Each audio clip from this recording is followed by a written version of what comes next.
Whoa! Hey, what's up, everybody? Welcome to Theocracy. I am your intrepid host, Theo Snodgrass, comedian and podcaster out of Las Vegas, Nevada. Wherever you may be, thank you for making me a part of your day. Still a little bit chilly out here in Las Vegas, Nevada. It's like 50 degrees. It's the winter. It's winter in Vegas. Streets are cold in Vegas.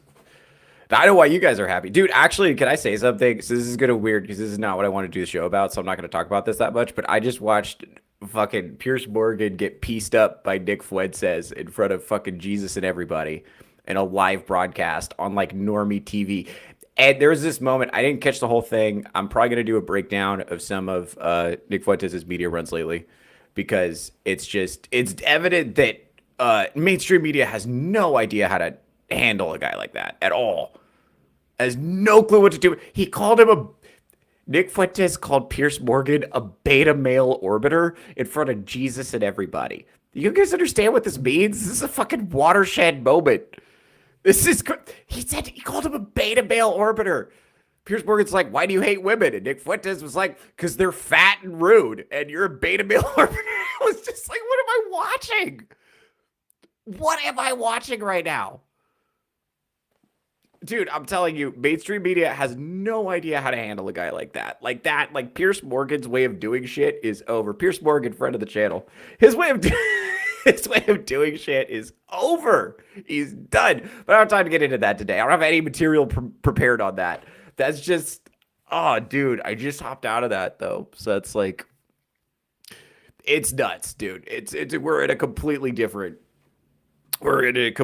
place as a society now. Like,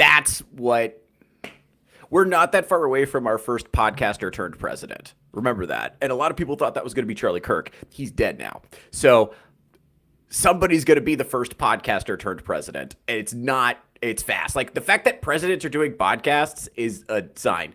Or at least Michelle Obama's doing podcasts. I had a clip of Michelle Obama calling Cat Williams handsome that I was loaded up. I was going to use that to say that women ain't shit no matter what. Because it's like, you could be the fucking president of the United States and your wife will not respect you enough to not flirt with other men on a podcast. Oh, fuck. We might get into that if we have time. But the point is, like, this shit is, like, extremely, extremely, extremely powerful. And the ability to speak extemporaneously off the top of your head is a fucking cheat code. A lot of these people, we're going to get into that. This is a good lead into the Scott Galloway material because Scott Galloway is a doofus. He actually can't speak extemporaneously off the top of his head because he doesn't have ideas. He has certain pre-written scripts, certain dialogue options, like a fucking Mass Effect character. Right? He has like dialogue options that if you click on one, you can trigger them. But he doesn't speak extemporaneously off the top of his head, and he can't really interact with a live audience. And those are going to be fucking cheat codes in the world to come. And you can see that. This is why Nick Fuentes is fucking dog walking every single media appearance he does. They should have flown him out to England and put him in the studio. They let him broadcast from his home studio. They gave him home field advantage. And it was like watching a retarded person get beaten up in public. It was like watching somebody with Down syndrome get beaten up by like Anthony Joshua just in public. It was horrible to watch. He's just grossly unprepared for like these figures from new media, like that are not scared of cancellation at all. Because like this is the problem. I don't want to spend too much time on this because I really do want to get to the material I prepared. But the problem is, the only way that establishment media knows to argue about sensitive topics is with shame and guilt and ostracizing. So if they call you racist and you don't flinch at that, they don't have any other.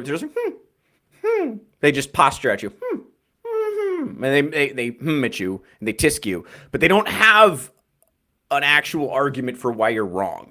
And so so now we have a generation of people who don't give a fuck about that, who are coming up and they're just like, what's your second argument? It's like, yes, I am racist. Thank you for noticing. What's your second argument? New media doesn't yeah, this is, dude, this is this is crazy. I don't have the clips ready to talk about this today. We're going to talk about other things, but I just got done watching that. If you guys haven't seen it, you need to check it out. It's just like, This is what I was saying about Pierce Morgan being a dork. Pierce Morgan, friend of the channel, give me lots of content. I might want to let me know in the comments if you want me to do a reaction to any of the old Pierce Morgan content, like that Pierce Morgan versus Alex Jones interview was fucking great. I might do that for Patreon. I don't know if that's like live stream material. I might do that for Patreon. That was a lot of fun. Pierce Morgan is a dork, like a first-class dork. It is shocking to me that he has a career. I don't know. This has to be like, I'm assuming, I know this, he must be descended from some kind of rich English family or something like that. He must just have money, because there's no way they gave him a show, because like this guy was the best British guy at making shows. There's no way that's how he got his job. Anyway, so he's retarded. Anyway, this has been fun. Let's say hi to the chat real quick. I do want to get into this Scott Galloway material. I talked about this a little bit on my panel show, Touchgrass. What I call the Scott Galloway problem, which is when like establishment media tries to address populist problems and they just end up getting dogpiled from both sides because it's like obviously bad faith. This is kind of it'll make more sense when I show you the clips. But first I'm going to check in with the chat. Toasty's here. What's up, girl? Toasty, friend of the channel. Toasty with the mosty.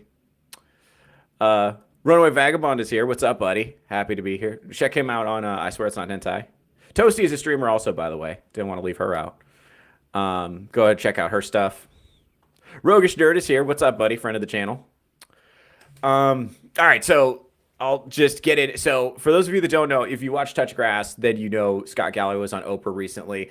And one of the things that I said is, so Scott Galloway, for those of you that don't know, he's this, you've definitely seen his shorts. If you're in the audience for the show, by the way, I looked at the demographic information on my audience. It is 96.6% male. I have fewer women watching than before. The 4% has become the 3.4%. Shout out to the 4%. What's left to you? This is just not a show that's very popular with women. I think that's something I'm going to have to accept. Anyway, moving on from that. If you watch this show, then you'd probably have seen Scott Galloway's clips. He's a bald guy with a monotone voice. He kind of looks like like Andrew Tate and Lurch from the Addams Family had a baby. He's basically trying to address men's issues from a very safe establishment position that's like very congruent with the liberal social order and with like mainstream like normie feminism, and just like I think everyone should like he's trying to like address men's issues in a way that's like congruent with that. So we're going to pull up some clips. And one of the things I said was that when you do that, you're going to end up like you end up being a doofus. You end up getting attacked by both sides. And it's crazy because like it doesn't matter what you say. It doesn't matter how safe you try to be. Feminists are going to attack you as like a crazy misogynist. And I have proof of that. I actually found a channel. It came across my feed after I did that reaction. So we're going to pull up some stuff just so you guys remember what I'm talking about. We're going to pull up some stuff. And then let's use a different screen. I want to use this one. Okay, we're going to do some. This is from yesterday. If you didn't watch my show, it's fine. I pulled up the clip for you. So this is a clip from a show that I think illustrates the Scott Galloway problem perfectly and why he's actually like not useful at all in the discussion of, men's issues. I mean, I guess, I don't know. We'll just play the clip. It'll be fun.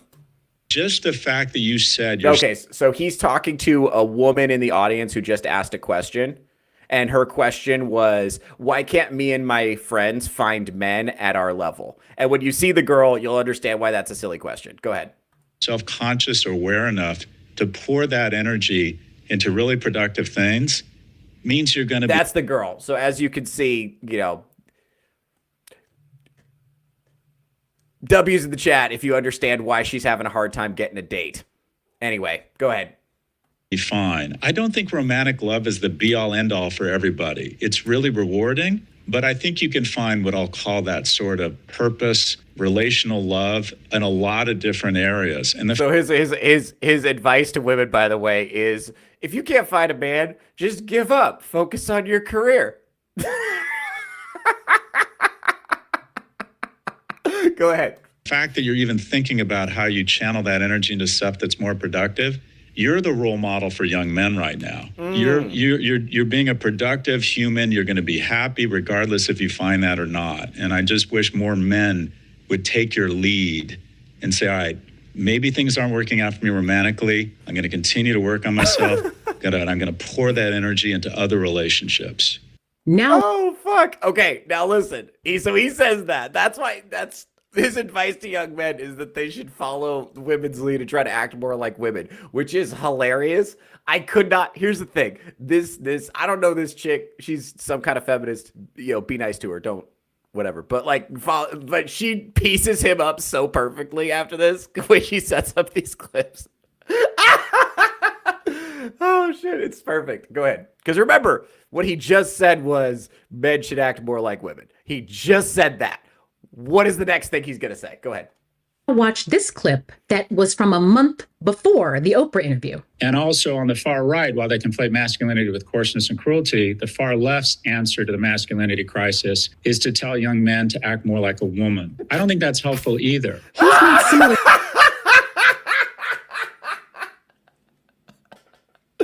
He's useless. He's useless. Okay. That's my point. And that's kind of my point about him as a person and as a human being, and about his contributions to the zeitgeist. That kind of encapsulates the whole problem. Like, we don't even need to do... I'm going to react to more clips because I'm furious about this. We don't need to do more clips, though. We have... Check this out. This is called The Contradiction That Exposes Galloway's Real Agenda. Good video title, by the way. We got to give this creator props. Shout out to Therese, I guess. She did great on the video title. Let's look at some of these other video titles that I saved. We're not going to get into her arguments at all because it's not really the point. Another video. Scott Galloway always gets it wrong. Scott Galloway is putting young women in danger. So that's what he's doing. He's putting young women in danger. You see what I'm saying? This is why you don't fucking compromise with feminists. This is why. Because no matter what, no matter how would-be or spineless or pussy or effeminate or limp-wristed or limp-dicked, you try to present your message. As soon as you say something like, hey, I think men have legitimate problems, bam, they're going to hit you with the misogyny stick. There's no point in negotiating with these people. There's no point. There's no point. Just say what's true. Like, here's my real problem with that Oprah clip is that he lied right to that girl's face. Like, telling her that it's going to be just as fulfilling to, like, do her career and her meditation retreats and her cats. Like, that's going to fulfill her for 80 years of human existence. That's a lie. Just say she could kind of get the kind of fulfillment from friendships that she could get from, like, a well-matched marriage and a family that she loves. That's a lie. That is a lie to say that to a person.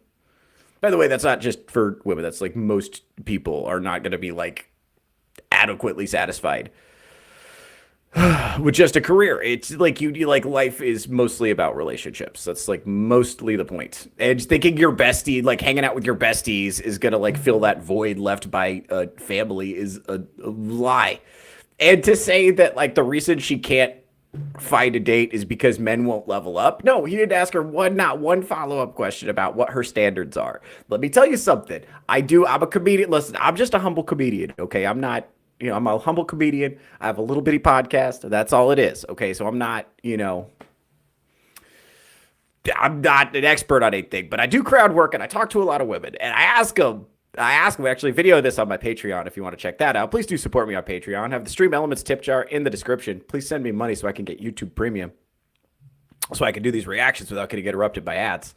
Sponsor this half hour, YouTube Premium. Please bring me YouTube Premium. Thank you. Streamlabs tip. Stream Elements tip jar. Please donate. Anyway, what was I saying? I got all sidetracked, like begging for money from you people. And it's like, but I'm not an expert. I talk to a lot of women. And so I do crowd work and I ask women what their, preferences are. And a lot of them have a lot of like self-defeating things. A lot of them are shooting themselves in the foot, trying to date guys that don't actually like them. I think for women, like it's not the hottest guy you could have sex with. It's the hottest guy who will, the guy who will commit to you. You know, that's and a lot of women can't tell the difference between a guy who's just fucking them and a guy who's like ready to marry them. They don't have a distinction. Now, I'll tell guys this too. Like a lot of guys, like your level is not the hottest woman you could get with. It's the hottest woman you could get that's going to respect you. Like she has to respect you or like the relationship's not going to work. It's going to fall apart.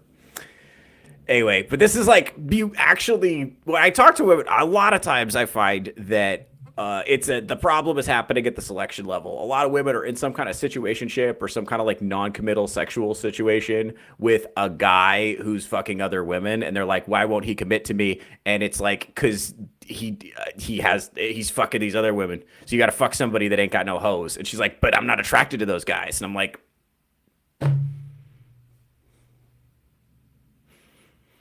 That's the problem. MTBs, by not being honest with women, that you gotta have sex with guys who like you. That's it. And right now you're fucking guys who don't like you. That's why. That's why you're having problems. You're fucking guys who don't like you very much. And you gotta fuck guys who like you. That's it. That's the whole shebang. That's the whole key. But you can't. He's not having honest conversations with him. Now, to be fair, did you see how everybody was like smiling and nodding and pursing their lips? He's getting a lot of approval. He's getting a lot of applause. I mean, he's like making a lot of women nod. He's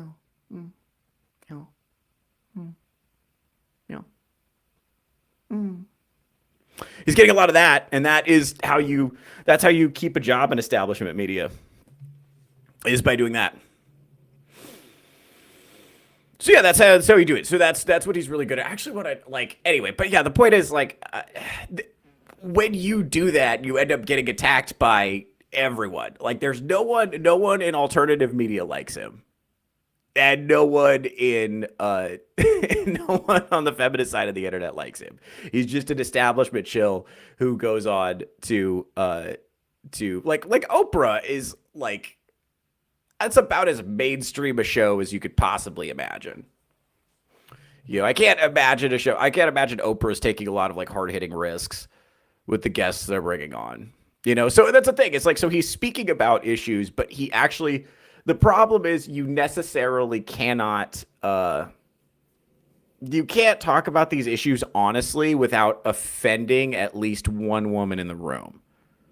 I think that's the issue. And I think his goal by existing is to offend 0 women. And if you scroll through the comments on any of his videos, you'll find out that is just impossible. Like he's just going to offend people no matter what. Let's see. Let's do another one of these. Let's see. Let's do another one of these because I cannot stand this guy. Go ahead. And then the third thing I say is never let a woman be cold or hungry. The majority. That's actually good advice. That's good. Remember what I say about a lot of divorces have been avoided by a well-timed taco. We don't want to be honest about that. Sometimes women are upset. Sometimes they're just hungry. This is good advice, actually. Go ahead. Of the blow-ups I've had with women have been when they're cold or hungry. Pashminas and power bars at all times, no matter where you go. No matter where you go. I joke that women have a special relationship with cocaine and jewelry. We'll never. Oh, fuck. Okay, hold on. Never mind. Forget that. That thing he said about the hungry is fine, but now he's talking about cocaine. Anyway, I remember why I set this clip aside now. Okay, go ahead. Let's actually start over. I think I just started that clip in the middle. That was my fault. That's my fault. It's a very professional operation we're running around here. That's why I need a producer. Shout out to anyone who wants to be my producer. All right, let's do this. Special relationship with cocaine and jewelry. We'll never understand it. Just acknowledge they have a special relationship with it. You need to buy your wife jewelry. Men don't understand jewelry. I've never understood it. I don't get it. It makes no fucking sense to me. Yeah, one of the commenters pointed out that he's wearing like a $20,000 watch while he says he doesn't understand jewelry, but that's okay. Go ahead. Doesn't matter. It doesn't make any sense to me. You need to buy a female partner you're romantically involved with jewelry. This is what I'm saying. Okay, so something about the reason I'm bringing this up, I think, is because you can just tell that this advice comes from someone who did all of their dating in the 80s. Right? Which is why he mentioned, even like the mention of cocaine. Obviously, he's doing that to be like transgressively funny. It's like, like we're supposed to like tee-hee at that. Like, whoa, this guy's a real badass. He's talking about drugs. That's what we're supposed to react to that. But even that shows him being like dangerously out of touch. Cocaine's not fun anymore. It's got fentanyl in it. This is not the 80s, bro. It's not the 80s. This is not. You see what I'm saying? This is not all of the advice he's talking, and also like this idea that like you are required to buy women jewelry. Look, dude, I think a lot of guys are out here struggling to be able to buy a woman coffee. I think this sounds like woefully out of touch. And again, this is a guy saying he doesn't understand jewelry while he's wearing a $20,000 watch. So, and the comments from women are mostly telling him to shut the fuck up. Sorry, it's an $8,000 watch. My bad. It's not a $20,000 watch. It's an $8,000 watch. But yeah, most people are telling him to shut up. It's all women telling him to shut up. That's all the comments. So it's like, I don't know. The general feedback. I don't know why. I don't know where the like astroturfed support for this man is coming from. I just can't imagine that he has an organic following of people who actually take him seriously. Because when he speaks on these issues, at least when he speaks on the issues of men and masculinity, it's almost worse than nothing. It's functionally retarded. He is actually like misinforming people, and this is something upon which I am a subject matter expert. Like I know these issues backwards and forwards, and he's doing so much more harm than good. I think it is illustrating a point that I make. People, it's like you simply cannot compromise. You simply cannot compromise on the truth. Just tell the truth because they're going to be mad no matter what. You know, just say what's true. And this is a problem also, by the way, that I've noticed in general when it's older generations talking to younger generations about how to date, is they are woefully out of touch. They are woefully out of touch. In this idea, both the cocaine thing and the jewelry thing is completely out of touch. Because one, the younger generation is not really partying like that, for one. For two, like I said, cocaine is polluted by fentanyl now, so it's like not fun like it used to be. Three, most people are not, we just do not have as much free-flowing cash as people did in the 1980s. So like buying people jewelry is just like not gonna happen like that. I mean, maybe you guys are doing better than me. I mean, maybe that's probably true too. But I mean, come on. No, but this is like, again, that's advice that would have made sense in a previous generation. The other thing that he doesn't understand is like, one of the things he talks about all the time, we're going to get into this, one of the things he talks about all the time is like why men are not approaching women. And I say this all the time, like, you know, porn and video games got better and women got worse. So it's like not the world that he grew up in. Like he thinks of dating like fondly as something fun and enjoyable that you did when men and women generally liked each other. It was like Skyrim. It was like cozy little adventure where he was mostly about exploring. And I think dating now is more like Dark Souls or like Elden Ring. It's just excruciating failure over and over and over and over and over and over again until you learn. And the fun part basically isn't there. I think that's what a lot of guys are dealing with. There's so much just free-flowing contempt and resentment, frankly, on both sides. It does feel like it's, you know, from my position, it feels like it's coming from women more. But, you know, women assure me that they've encountered all sorts of unpleasantness as well. And I believe them when they say that. So I don't think he's, like, factoring in, like, the free-flowing contempt that exists between the sexes now. That is, like, it's palpable. And you feel it everywhere. Look, and I deal with this, you know, in comedy. It's like, I notice, you know, when I talk about these issues, like it can be quite disruptive, you know. And it's like, I don't think it's the majority of people. I will say that. I think it's just like, but it's like the most contemptible ones, or the people most filled with contempt, I guess I should say, are the loudest ones.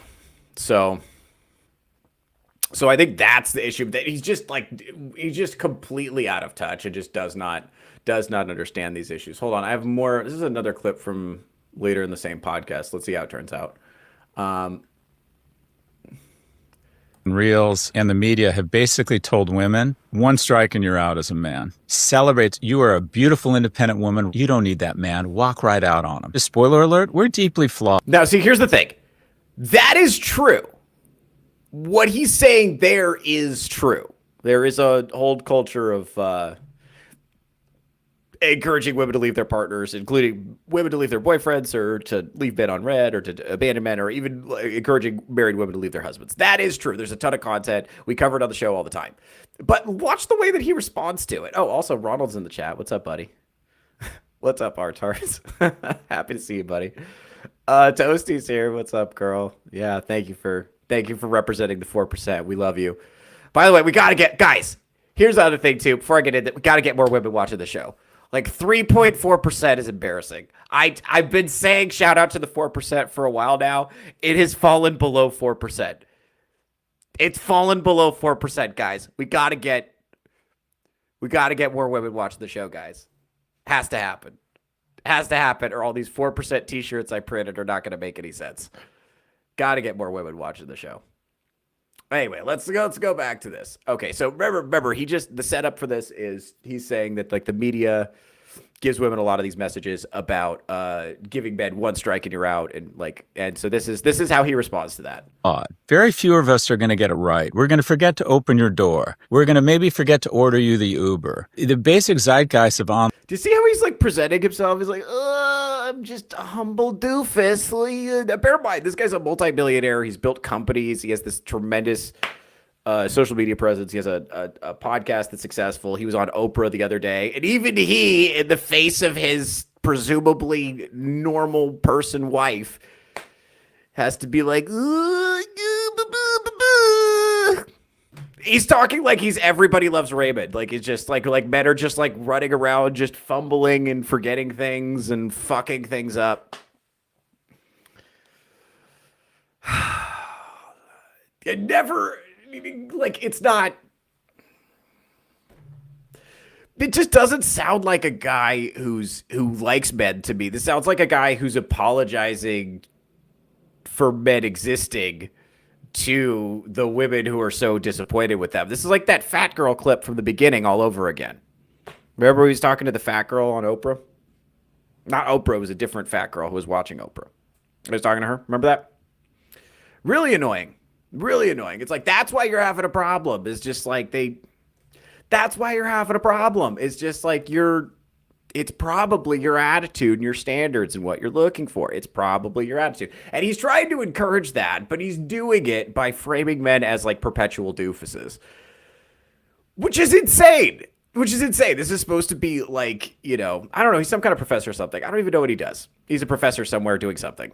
He has a lot of money. That's the main thing I know about him. Go ahead.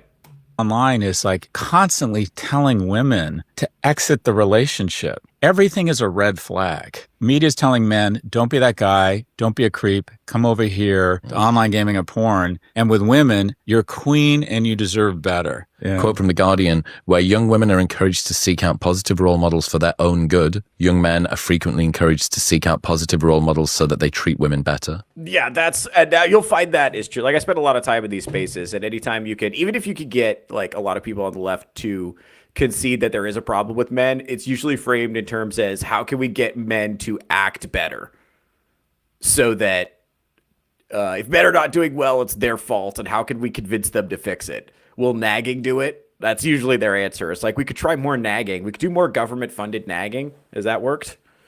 I've heard government-funded nagging is helpful. Could that the solution to that problem is government-funded nagging. Yep, I've heard of that. No, I heard about this on NPR. The solution is actually we need to donate $50 billion of government money to nagging.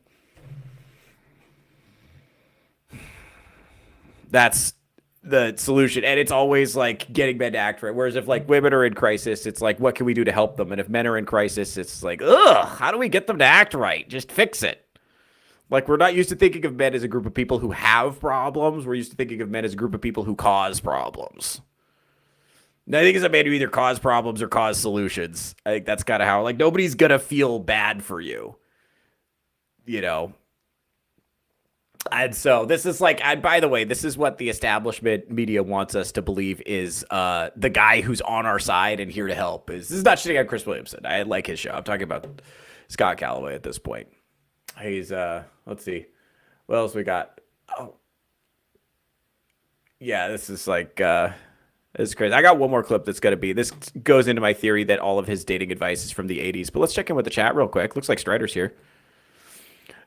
This is the kind of guy who tells men it's their fault their women cheated. Yes, okay. That's something that, by the way, this is something we learned from the, and this was reinforced during the Akash Singh situation, is like, basically it's like the media narrative, the mainstream media narrative, if a woman gets cheated on, it's her husband's fault. And if a woman cheats, it's also her husband's fault because he didn't pay attention to her. Right? That's the That's kind of the narrative, and this is the kind of stuff where I don't. This is like the boomer default. Like if you talk to a lot of boomers about how to stay married, which I do, they always say, "Well, I just do whatever she says. Wife is happy life," and that's it. And they just look like shells of their former selves. And I guess it's fine because they get to live in a big house. I guess if I had a big house, I wouldn't really give a shit either. If it was like, money was inconsequential, I wouldn't really give a shit either. And a lot of boomers are in a situation where they're financially very well off, so. I guess I really wouldn't give a shit about whether or not my wife respected me if I had a shit ton of money. If I could just, fuck off, to my giant home theater, I wouldn't, just to sit in a giant soundproof room and stare at a screen and just tune out the nagging. I guess I wouldn't mind. But, yeah, it just strikes me as, very out-of-touch boomer advice.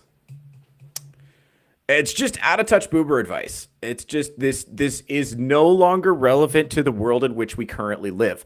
And he doesn't understand that. And he doesn't understand that he doesn't understand that. And the problem is, you see how he's being received on Oprah, or I saw how he was being received on Oprah. This is still the fact that men are having problems is still very surprising to the majority of people. Especially women who are very bought in on the mainstream narrative. I have a video I'm going to get to later. I'm going to need you guys to help me piece it apart. Because, we'll see if I get to it. I'm going to do more Scott Galloway stuff. And then we're going to get into we'll get into some other stuff if we have time. But, yeah, this is I don't know. This is still very surprising to a lot of people who are mostly following the mainstream narrative. And they're mostly following, mainstream media sources. And they're not consuming alternative media at all. A lot of them are very surprised to hear that men are having any problems. Or I think mostly it comes in the form of young women screeching from the rooftops that they can't find any, or sometimes not so young women. They're screeching from the rooftops that, they can't find men who are palatable to date. And that's the problem. So it's kind of like men are having problems, women most affected kind of deal. That's kind of how it's being spun by the media. And so they're like, oh, well, why are these problems emerging? And then enter Scott Galloway to offer the mainstream approved solution. The problem is he is allergic to telling the truth about what's causing the problems. And anytime he does, he gets attacked as being a toxic, misogynistic red pillar, Joe Rogan or Andrew Tate, that's the thing. It's this lumping people together the way that they do. It's you'll lump together people that are when you do that, notice that they lump together three people that are completely dissimilar, right? They're not similar in their views, but people will just gravitate towards the most provocative name, and they'll the average of those three people is still pretty bad because Andrew Tate's name is in there. It's the same thing as saying George Bush is Hitler. It's okay, well, the average of those two people is pretty bad still. It's people like tyrannical leaders like George Bush and Mussolini and Hitler. It's you put three dissimilar people together. It's oh shit, okay, and then it moves the average over. So that's that kind of lying technique that they use when they'll lump people together like that. And it's plausible if you don't know that much about it, because all those guys, for instance, with Joe Rogan and Scott Galloway and Andrew Tate, they're all bald and they all lift weights. So as far as most normies can tell, that's the same person. I seriously had this argument with a feminist where she was I told her that Jordan Peterson and Andrew Tate were different people and didn't have the same beliefs about things. And she was she thought I was bullshitting her. She's how could that even be possible that those people are different? I was why would you even group them in the same? I wouldn't even think to categorize them the same way. That's very silly. It's a very silly thing to do. So, yeah, boomers are the chief cause of all the strife between men and women, and their advice should be ignored. Yeah, a lot of this is downstream of boomers having a very simplistic worldview and very stupid views about how the economy works and how things work that are based on them living through a period of extreme decadence and prosperity. where things were just like so much easier for them to like get stuff and like do stuff that they don't really understand. They don't really understand the, you know,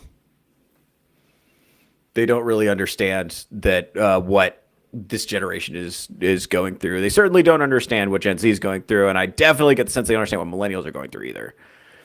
I've noticed that. I noticed that too. It's like, but the advice is extremely, extremely, extremely out of touch. Like, but like, think about how far removed from that. So boomers went to college and generally received tremendous economic benefit for doing so, bullied millennials into going to college. And then millennials came out in all this excruciating debt and became a bunch of like, you know, class revolutionaries, like Marxist revolutionaries. And then Gen Z was like, nah, fuck this college thing. This sucks.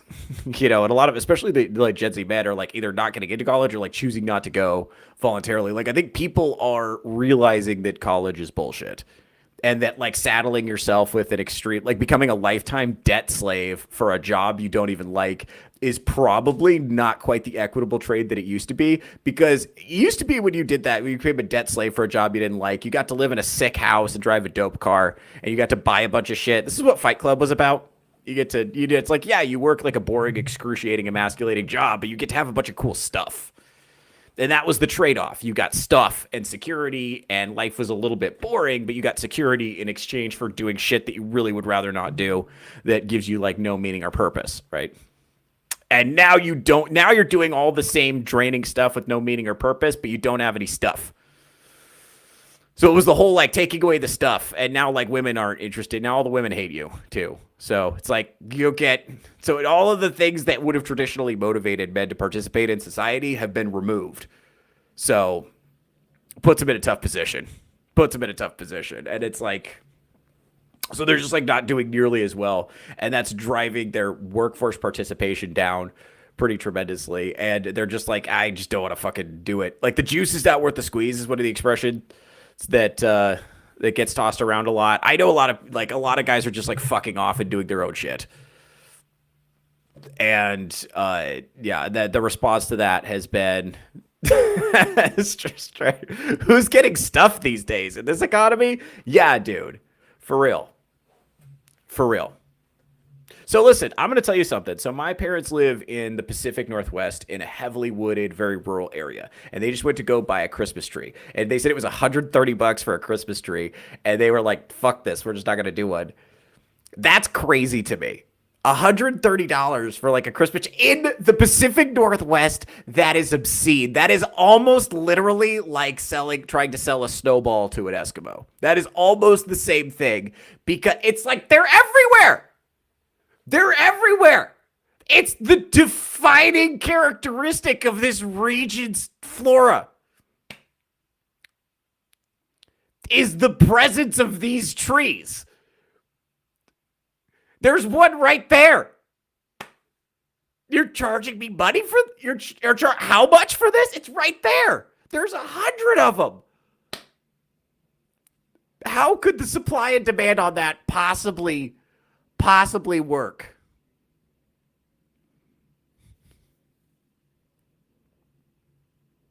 Anyway. Yeah, dude. I don't know. I don't understand it because it's just like everything is like more expensive and also shittier. Everything's more expensive and also shittier. Like if it was more expensive but it was better, like I think people would kind of be okay with it. But it's just like everything's like turning to slop in an effort to keep prices down. It's just fucking garbage. It's just, video games are getting worse. I mean, well, that's not true. I think Eastern video games are still doing pretty well. Like, I know a lot of people play Japanese games are pretty good. And every once in a while, they knock out a good one. Indie games are doing pretty well. But for the most part, man, like, they just, like, ruined everything. And no one likes it. And if you complain about it, they say that they either call you a man baby or they call you a misogynist. And it's like, all right. At some point, you're just going to tune out. So that's the problem. And then I think, like, Scott Galloway still thinks that young men are existing in, like, this world he came up in the 80s where everything was pretty much awesome. And you could, like, do whatever. And you could, get a job at Steak and Shake and then fucking buy a Corvette with it and, like, have a sick ride. You know, like that's like not the world people are existing in. This is a world where people are going into debt on DoorDash. You realize that people are splitting up DoorDash into multiple payments. Like micro lenders and sports betting apps are fucking annihilating people financially. That's a real thing. Anyway, this is more of his bullshit. We're gonna start at the beginning though. Go ahead. Let's see what he has to say. Let's see. Maybe this dating advice will be better. Let's see what he's got for us. Why I approached strange women at bars? Because I was really, not because I thought someday I'd like to have Horny. The word was horny. Go ahead.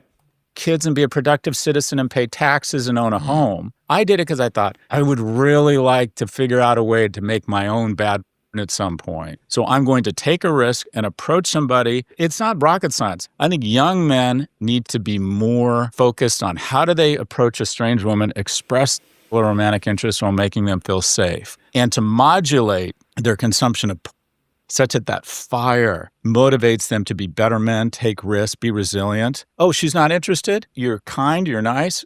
I don't disagree with that, technically. I don't disagree with this on the surface. I don't disagree with what he's saying. I just, go ahead. Let's just let him finish.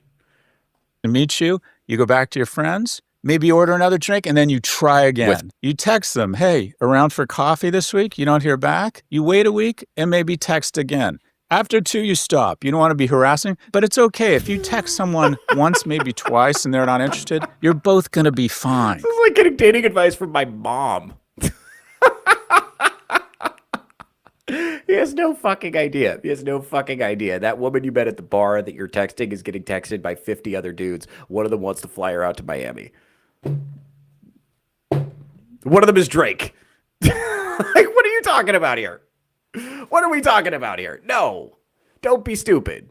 Men need to embrace their role as procreators. And there's nothing like trying to punch above your weight class. And quite frankly, maybe she's not initially that interested. And then she gets to know you, gets to see what a wonderful guy you are, needs to see that you're kind, that you have a plan, and you establish. I don't know if he's ever met a woman before. I know that he has children, but I don't know how they happened. I don't know how this could have possibly ever worked. Okay. And this is something I say all the time. Don't do that. Don't go after a woman who's not into you and then like wait for her to realize your good quality. That's a luxury of the 80s. That shit is gone now. Date a woman who thinks you're awesome. Like that's your actual level. Not as hot as you could probably, if you beg and plead, you could probably get a hotter woman to date you. But I promise in the age of social media, you're better off with a mid who likes you. Get yourself a mid who thinks you're cool. That's your best option. Don't fucking try to punch above your weight class. That shit is not good for you. Like I'm telling you, especially now, because if a hot girl is single now, she's probably crazy. And also like in the era of social media, people are just like absolutely inundated with people who are trying to get in there, especially if she's got a big social media presence. I would discourage people from like dating people with big social media presences, but at the end of the day, like that might be just what's available to you. Who knows? Anyway, go ahead. Established relationship. That's what victory feels like. That's what it means to be a mammal. That's what it means to be a man. Yeah, and you know what's so funny about this is like he says that when he was younger, he did not pursue dating because he wanted to procreate and buy a house and have a legacy and stuff like that. He did it because he was horny, right?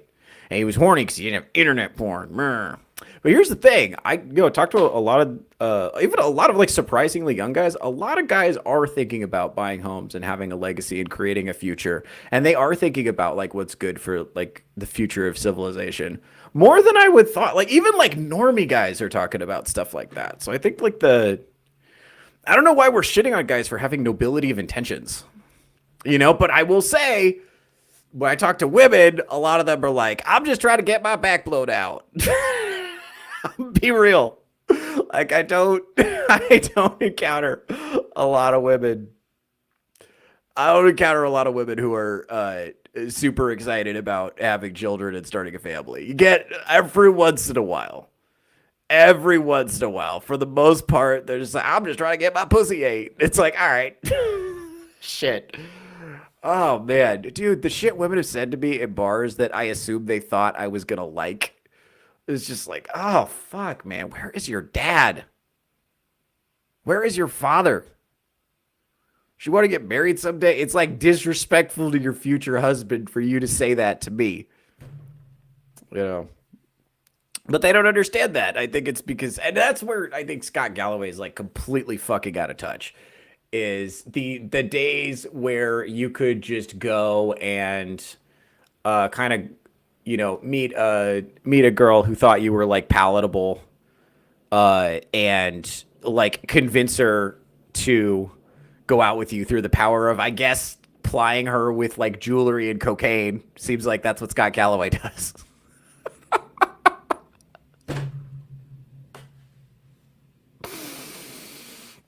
Like, what do you want me to do with that, bro?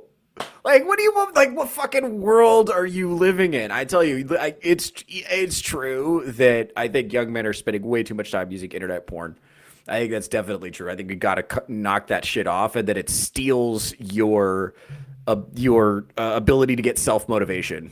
It destroys your ability to be self-motivated. It destroys your ability to it destroys your get up and go. You've got a lot more creativity and like fire in your belly than you realize. And that is affecting you more than you think it is. And it's also affecting your like dopamine centers more than you think it is.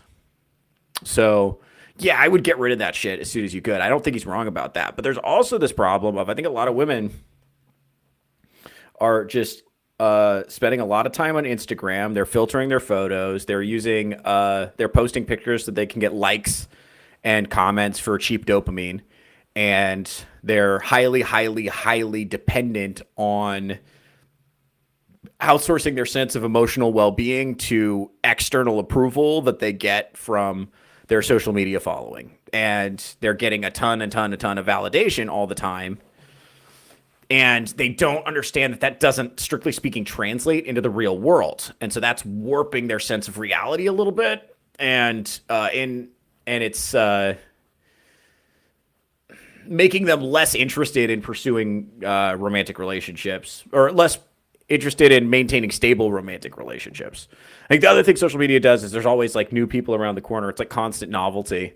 And also like it's just to have a little empathy for their position. It probably is hard to stay in a relationship if you're being hit on constantly. You know, it probably takes a certain level of maturity on the part of the woman to be able to tune that shit out.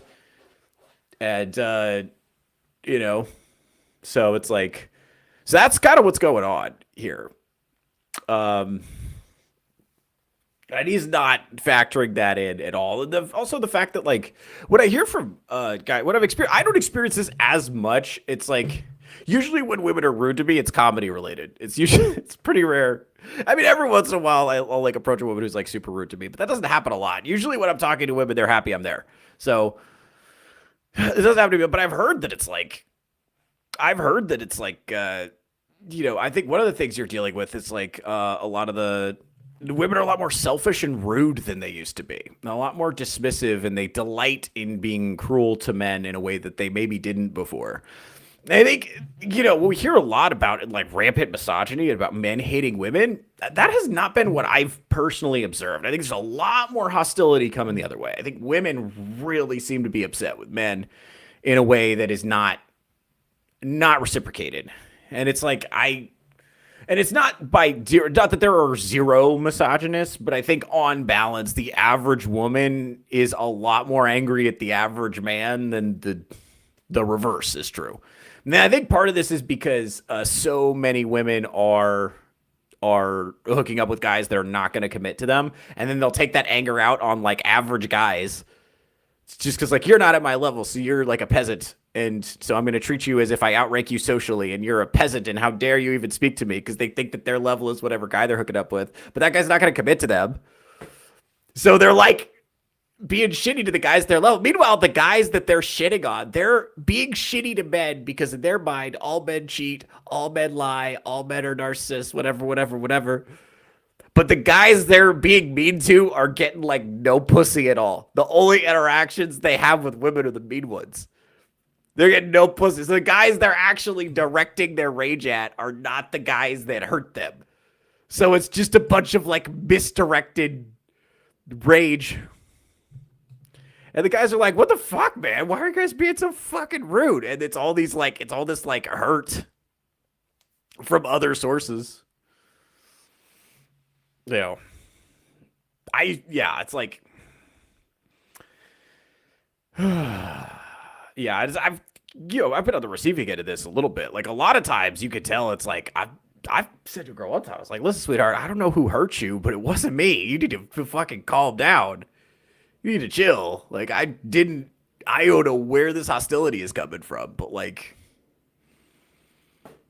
and you find out, it's like usually there's a cause and effect, based reason. And this is because we broke down like kind of like mating across and like just like being with people who are on your level. We just kind of like destroyed that because of like internet and Instagram and dating apps. And also we made sex consequence free. That's another thing that like fucked everything up.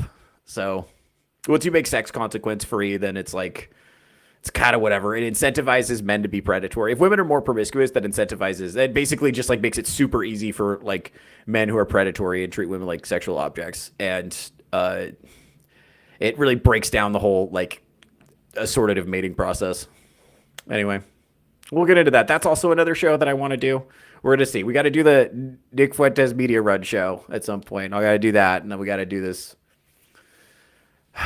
We got to do the fucking hormonal birth control show. Let's see who's in the chat real quick before we change gears. Let's see. A week who's waiting that long. That's right. No mercy for the people who fall prey to gambling apps. Yeah, I get that. It's for the people that it's not for, it's not for. But it's like, to me, it's a sign. The reason, I'll tell you why the reason I'm paying attention to gambling apps is because it's a depression indicator. And what I mean by that is if you believed in the future, then a lot more people would be saving their money instead of pursuing high risk strategies in pursuit of short-term success, like meme coins and like crypto to some degree is like this, and gambling apps are just like blatantly gambling. So the purpose of that is like they're trying to create short-term prosperity because they don't. The reason so many people are doing get rich quick stuff is because they don't believe in the stability of the society to create a stable future, and they don't believe that hard work in the short term is going to pay off in the long term because there's this sense that things are falling apart. I see that as a depression indicator. That's why I pay attention to it. And it's like, me personally, I just stay away from this stuff, but I know it's for the people it's addictive for, it is very addictive. The same thing with liquor. I don't really get liquor. Like, liquor doesn't do a lot for me. It just makes me feel sick and I hate it. But for the people that like it, they really like it and they will allow it to ruin their lives. And that doesn't make any sense to me, but it's like, I get where it's come from. For me, that's all right. I like women like me, and I like it that way. And I would allow that to ruin my life if I didn't have better discipline. But I do. I have discipline now. Better. Doing good. All right. A week, seriously? Yeah, his advice of like text her and then text her again a week later. I think if you did that, you would be thought as psychopath. I will say, however, he is right a little bit. Like, if you want to form a stable relationship, you have to violate social norms. Because the social norms in our society, the mainstream society, are deliberate mate suppression. Like, the social norms are designed to make it as hard as possible for you to have children and start a family. Like, the social norms are like deliberately restrictive to the point of being psychotic on purpose because they want to keep people apart. So you have to some degree, be willing to violate social norms. There's probably, like, if you ask your grandparents how they got together, I guarantee you their story would violate one of Gen Z's arbitrary social rules. Right? I've heard that on the internet. It's not my original idea. That's a thought that's been kind of tossed around. And I totally agree. Like, you actually have to, but like, yeah, I agree. The problem is in that week, what he doesn't understand is how many more contacts she's going to have received. Because he's thinking of, oh, I went out with you at the bar. I got your number. You're not going to get another guy's number until next week at the bar. So I've got at least a week, right? No, that's not how things work now. She's getting hit up constantly on Instagram and dating apps. Her phone is ping, ping, ping, ping, ping, ping, ping, ping, ping, with new guys offering her dick. Really, every ping is a dick opportunity, which is fucking alarming to think about. I think that's the thing. We have to have some fucking sensitivity for what women are going through. Think about if people were just offering ding, ding, ding, ding, ding, ding. Every time your phone goes off, it's a woman offering you pussy. Would you settle down?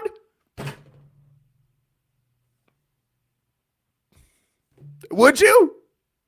No, it's like, although I do think it's different with women think about men the way like men think about jobs. I've heard that. Have you heard this? Except for like the difference is like a woman like if I had the kind of access of hot woman to jobs, let's say, I could go be the point guard of the Los Angeles Lakers. But I have the self-awareness to know that they wouldn't let me keep that job very long. I'd do it for like a week. And then they'd be like, maybe not even a week. Probably the first time they saw me play basketball, they'd be like, you can't do this anymore. But now I think point guard of the Los Angeles Lakers is my level. And so I'm not going to settle for anything less. And I'm sitting around 45 years old waiting for the fucking Orlando Magic to call me. You know? Like, I'm too good. I don't even need a job. I'm happy with that. This is a good bit I'm doing, by the way. I think this is a good bit. I think there's something there. Like, there's the bones of a bit there, I think. You know? So, you gotta, I don't know. I do feel a little bit, like, bad for women because they're, like, just fucking inundated with attention all the time. And, like, how do you narrow down your choices? I get that to some degree. Like, the paralysis of choice is a real thing. And that's deliberate, by the way. That's deliberate, by the way. So it's almost like our scenarios are maximized to make us as miserable as possible. Like women having unlimited access to sex, but basically zero access to a committed, loving relationship. That's like a Twilight Zone episode style hell for most women. That is like maximum suffering for women. It's like they engineered it in a lab on purpose to cause women the maximum amount of suffering. Having unlimited access to sex and frivolous attention based on purely your physical appearance and zero access to love and commitment, that's a hell scenario for women. Ask them if they're having a good time out there. I think that's the thing I think a lot of men get mixed up is they think women actually are having a better time than them with dating. And it's like, actually, no, their thing, which would be like very fun for you, at least for a while, is actually, and it's very fun for them for a while too, but it's like ultimately, it's like maximized for human suffering. It's excruciating. It's a gauntlet. It's like repeatedly traumatizing them. So it's not good. It's not good. And the other thing too is like, so like men basically getting like zero attention, whatever, is also optimized to be demoralizing for you. So it's like they're trying to like demoralize people as much as they possibly can on purpose. This is Dodd says women leave the wonderful guy constantly. Yeah, that's the thing. It's like being like this idea that you can get with a woman who's way out of your league and just be nice to her and she'll be fine with that is like doing so much fucking damage. It's doing so much fucking damage. Just date people who are the same amount hot as you. Just date a woman, and that's hard to do now, of course, because like a lot of, you know, women who are like not that pleasant to look at or are convinced that they're 10s. I understand that. But like seriously, just date someone, just date a lovely mid who cleans up nice, who actually respects you, who thinks you're cool, who likes what you're about and wants to help. That's who you should be dating. That's who you should be dating. Some of us are really lucky and we get that kind of respect from somebody who's hot. Not everybody is like that though. It is what it is. Just like fucking date somebody who actually respects you. That's what you should do. Like this, I don't do that. Like the idea of like marrying someone over your skis and like making up for how ugly you are with money. That's a luxury that they could only afford in the 80s. That's the 80s talking. Like that's not real life now. Just find somebody who actually likes men as people and thinks what you're doing is good. Like that's what you should do. Go ahead. Oh, Vagabond's here. What's up, buddy? And in my experience, there are more Gen Z men who want to have children than Gen Z women. I can't think of any other time in history where a similar statistic was reported. Yes, and it's not just your experience. Like there's data supporting this, that like actually like men are prioritizing having children, having a legacy and stuff like that. And women are prioritizing careers, having fun, being single, like party. Like they're not, like men are thinking about the future of civilization in a way that women are not. Yeah. And you see this reflected in voting patterns too. The kind of issues that men say motivate them to get up and get to the polls are it's employment, it's immigration, it's mostly economic concerns. It's like, how am I going to, I am like not doing well economically. I want things to change such that that changes. And a lot of women, what their concerns are can I continue to murder my children? Can I continue to have consequence-free sex? Can I continue to be naked in public? Can we restrict free speech such that you can't criticize men who want to enter the women's locker room? Like, I mean, those are the main animating issues. Want to make sure that they can murder their children. They want to make sure they can continue to have consequence-free sex. They want to make sure they can continue to be naked in public. They want to make sure that men can be in the women's locker room. But most importantly, the most important issue is they want to make sure that they get treated equally, that their opinion counts the same as men with the economic concerns and so on. These concerns are equal. These are equal things that politicians must pay equal lip service to. It's crazy. It's great. I've never seen, and I have to think so much of this must be, first of all, it's an indictment of the education system, or should I say the indoctrination system. But a lot of this, I will say, a lot of this is downstream of just college attendance and propagandizing people in college. I think a lot of this is downstream of that. And then some of it is coming out of social media, and it's coming out of like mainstream media sources. It's coming from every single television show, every single Netflix show, every single thing that they're consuming all the time is reinforcing this like retarded status quo that is like disconnected from reality. It is just telling them that the most important thing they will ever accomplish is, being naked in public somewhere. Like it's, and shitting on the idea of starting a family and having a legacy and having children, and I guess ignoring the fact that everyone's going to get old someday. Like, I mean, what are you going to do with the second 40 years of your life? Like, if you don't have meaningful family connections, what are you going to do with the second 40 years of your life? But, it's not.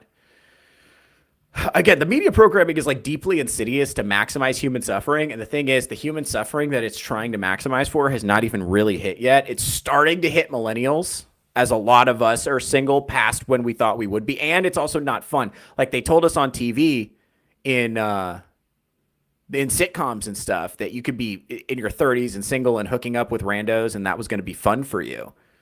It's just like, oh, I'm dating someone. Oh, I'm dating someone else. Oh, I'm dating someone else. Isn't that exciting and interesting? And like they told us that was what all the television messaging was, when we were coming up, that was going to be fun and interesting. And then we get to our 30s and like, dude, I got to tell you, going on dates in your 30s is not the move.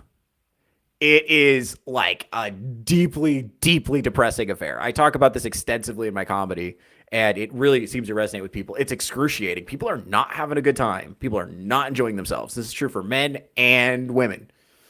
Like nobody's having a good time. This is all downstream of media programming. This is what they told us was going to be what life was and what it was going to be like. And then we get here and it's just fucking garbage. And the advice we're getting is from people who are like Scott Galloway, who are completely out of touch and don't have any fucking idea what they're talking about. And they're not being honest about the problem. Ronald, to his credit, good job, Ronald. Shout out, Ronald, friend of the channel, is being honest about the problem. Like the fact is, like, women have changed a lot more than men have changed. And to the extent that men have changed, they've gotten more family oriented, more oriented towards making sure that civilization has a future, more oriented towards learning the lessons of history and trying to build a society. They have a vision of the future. It's forming. But here's the thing. You're really not going to like it. I'm just going to be real with you. Like, I don't know. We're doing more research on this shit. We're going to do more on that in the future. But let's see. Kayla, friend of the channel. Bullshit. It's not hard to be loyal. You're either loyal or you're not. If loyalty is a hard thing for you, then it's a serious character flaw. Shout out Kayla, friend of the channel. My sweet summer child. You're so idealistic. So idealistic. I like that. I don't know. I like people that have morality. I can't help it. I admire people who have morality, even in current year when everything is so full of bullshit and everything is so crazy and everything is so awful and like I think, well, no, here's what it is. It's a low trust society. Like it's like a dog eat dog world, and people are doing absolutely everything they can for their personal advantage, and people are acting in their own self-interest almost all the time. And what that means is they don't really care, like, they don't really care how their actions affect you or if they're fucking you over. It's just like, I'm just going to get while the getting's good. And it's like, shit, all right, well, damn. And what that has done is that has killed romance. That has made relationships extremely transactional. And if the value proposition is not favorable enough, people opt out. And I think what women are saying is that, like, men are not offering enough. And I think what men are saying is that women are not offering enough. And nobody seems willing to budge on what they're offering. Like, women are not trying to get in shape and be nicer. And men would like to make more money, I'm sure. And what's crazy is, like, once they made more money, they would almost certainly invest that into building families, because that's what men do when they have money. But nobody's going to move on that. Like, the men are like not able to really economically advance because of the ways that the government has put a thumb on the scale. We talk about that on the show all the time.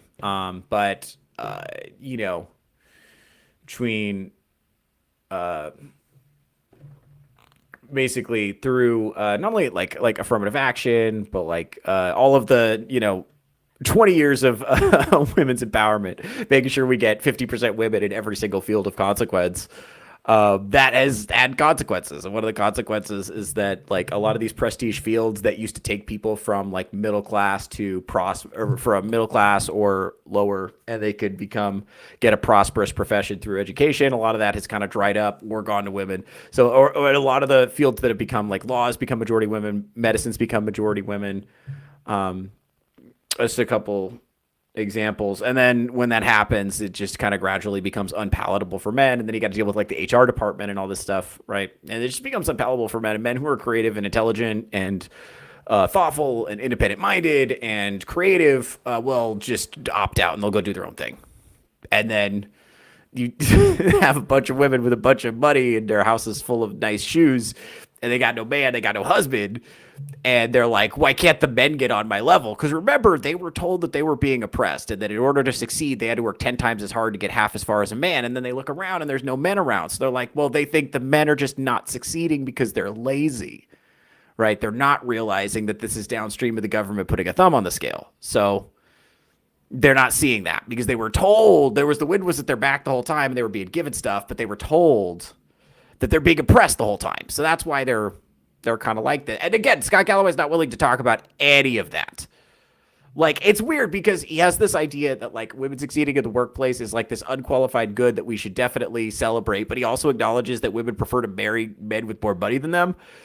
And he doesn't, like, it's like they can't have all the jobs and all the degrees and all the money and all the stuff and also marry guys who have more stuff than them. You see that? Like, you can't have all those things. You got to pick which things you want. You can have some in this spot. There's only trade-offs. Like, I'm not saying which one's right or wrong. I'm saying there's trade-offs.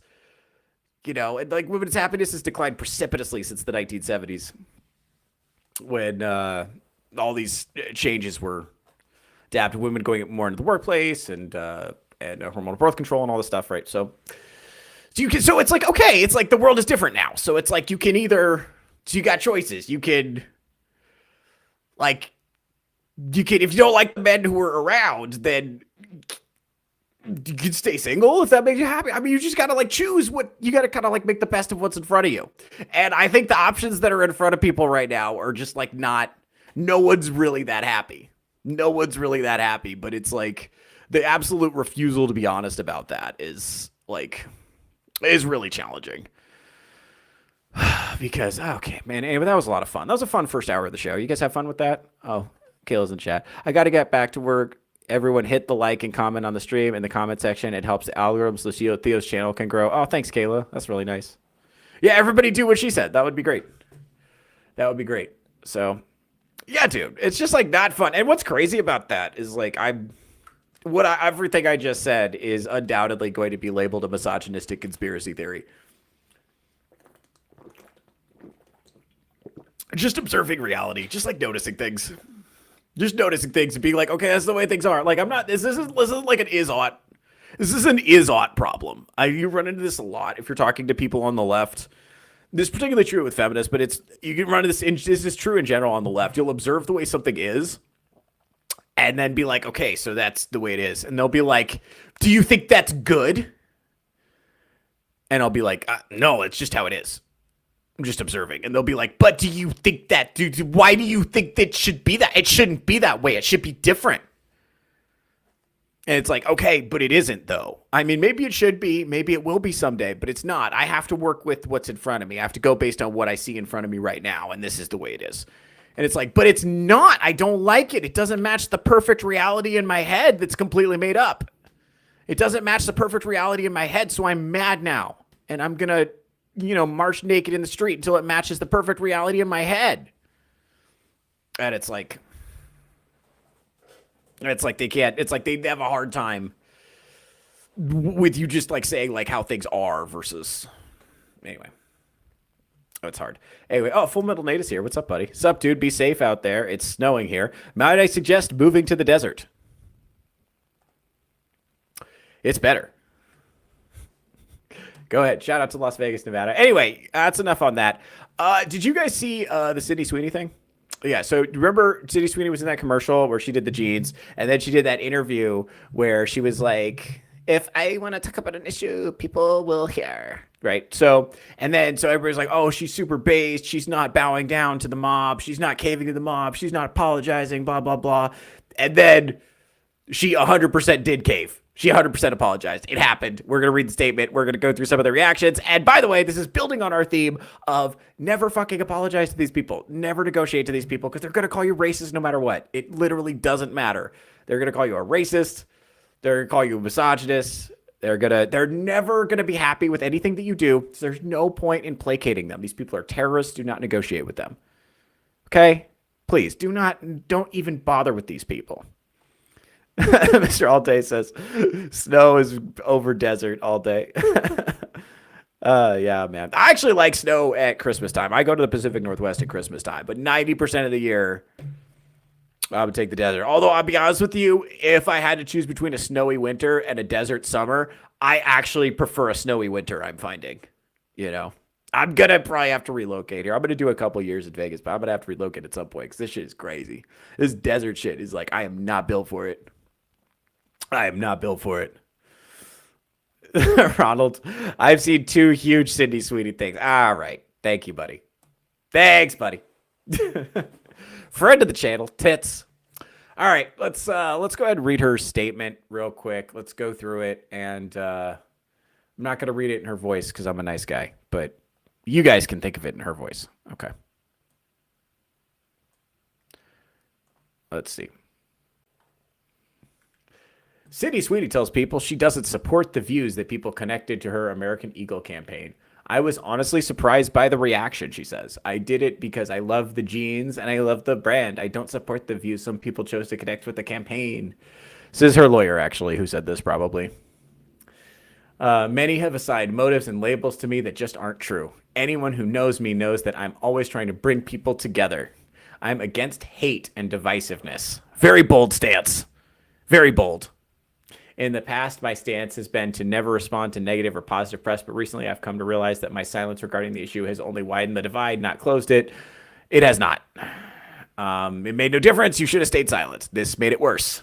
So I hope this new year brings more focus on what connects us instead of what divides us. Now, I know what you're thinking is like, that's like a super neutral statement and like a normal thing to say, and there's nothing objectionable about it. And it's like, yeah, that's the point. So people on the right saw that as capitulating, and people on the left saw that as her trying to hide the fact that she's a right winger because she wasn't apologetic enough, because she didn't say, I oppose white supremacy. She didn't say Black Lives Matter. She just released this like very polished, like lawyer approved statement that was neutral and designed to not offend anyone. And because it was so neutral, it just reads as like mealy-mouthed and cowardly, and it made everyone furious. She was trying to somehow split the difference and make no one mad while saying absolutely nothing at all. And what's crazy, she probably should have just picked a side. She should, if she'd come out and been like, I'm a Nazi. I want to establish a white ethno state. Just please don't clip that, by the way. All right, thank you. If she'd come out and said that, I think she probably would have just. She probably would have gotten more fans. Now everyone's mad, and no one went to see her like lesbian boxing film or whatever. So Strider's right. This is boilerplate nonsense. I totally agree. Let's see how leftists are reacting to her in general. Let's go ahead and see. Yep. Let's. These are some leftist whine-ons on a podcast. Had it. So Let's see had how it. they- Had it or hit it, Sydney Sweeney. Oh my God. Had it. So had it. Why have you had it, Crystal Ball? Why have you had it with Sydney Sweeney? Go ahead. Her name is Crystal Ball, by the way. I'm not calling her a name. That's her name. Go ahead, sweetheart. I have so had it with this pick-me-ass bitch. Because she knows what she's doing. She wants to appeal to these like right-wing, ethnocentric, white nationalists effectively. She thought this would be great for her career. Turns out they don't want to see an artsy movie about like a female boxer who's a lesbian, like Christy, this movie she just put out that totally bombed at the box office. But no, I mean, I find her embarrassing and pathetic, honestly. See, they're just like, this sounds like women shitting on a woman they don't like. You ever had that happen? You ever had your girlfriend like talk to you about like her coworker she hates or whatever? It sounds exactly like this. Like this isn't a criticism of her. She's just like young and hot. They don't like her. That's it. That's what's happening. They just don't like her because she's hot. There isn't a second dimension to this. Because she wasn't appealing to the white supremacists. This is complete projection on their part because the first time she did the jeans commercial, they realized, oh, this person's young and hot. I don't like it. So they made up a reason to not like her. They made up logic that went with the big bad emotions they were feeling. And the big bad emotions they were feeling were so bad, they needed a big bad devil word to describe it. So that's where they got white supremacist. That's it. And so they were like, now she's deliberately appealing to white supremacists. And now that she's not getting the appeal, then so they're basically saying that she only apologized because her movie bombed. That's what. And by the way, that might be true. It might be true that she's only apologizing because her movie bombed. I have no idea why else she would even bring this up now. Because no one was talking about it until she apologized. So this like literally might just be because her movie bombed. Anyway, I don't know. To me, it doesn't matter. Like, I don't care if some conservatives are making it a big deal. It's like, wah, the retarded goon bait doesn't agree with my political opinions. This makes my gooning less satisfying. Yeah. I don't care if the retarded goon bait agrees with my political opinions. I don't. Right? She's not like is Sydney Sweeney one of the most thoughtful, creative, intelligent political thinkers of our time? No, she's not even an average political thinker. Why would it matter whether or not she agrees with me? I don't understand this.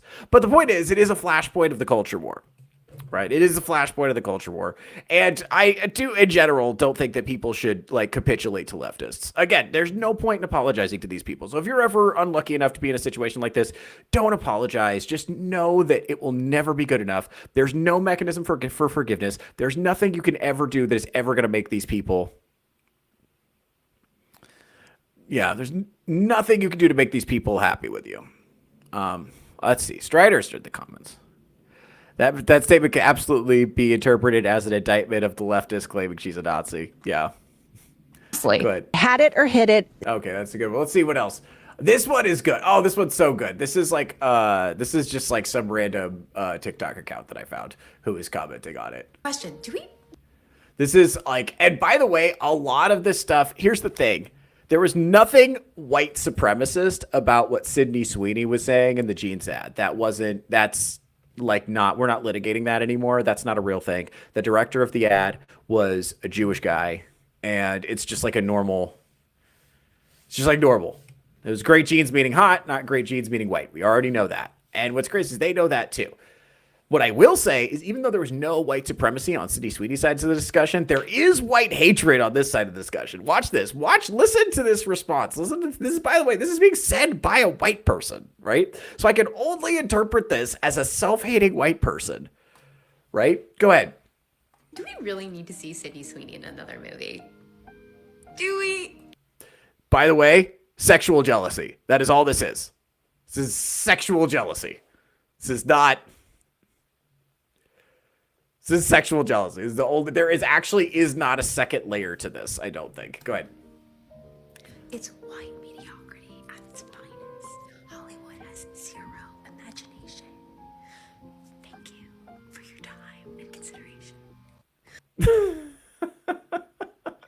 White mediocrity, everybody.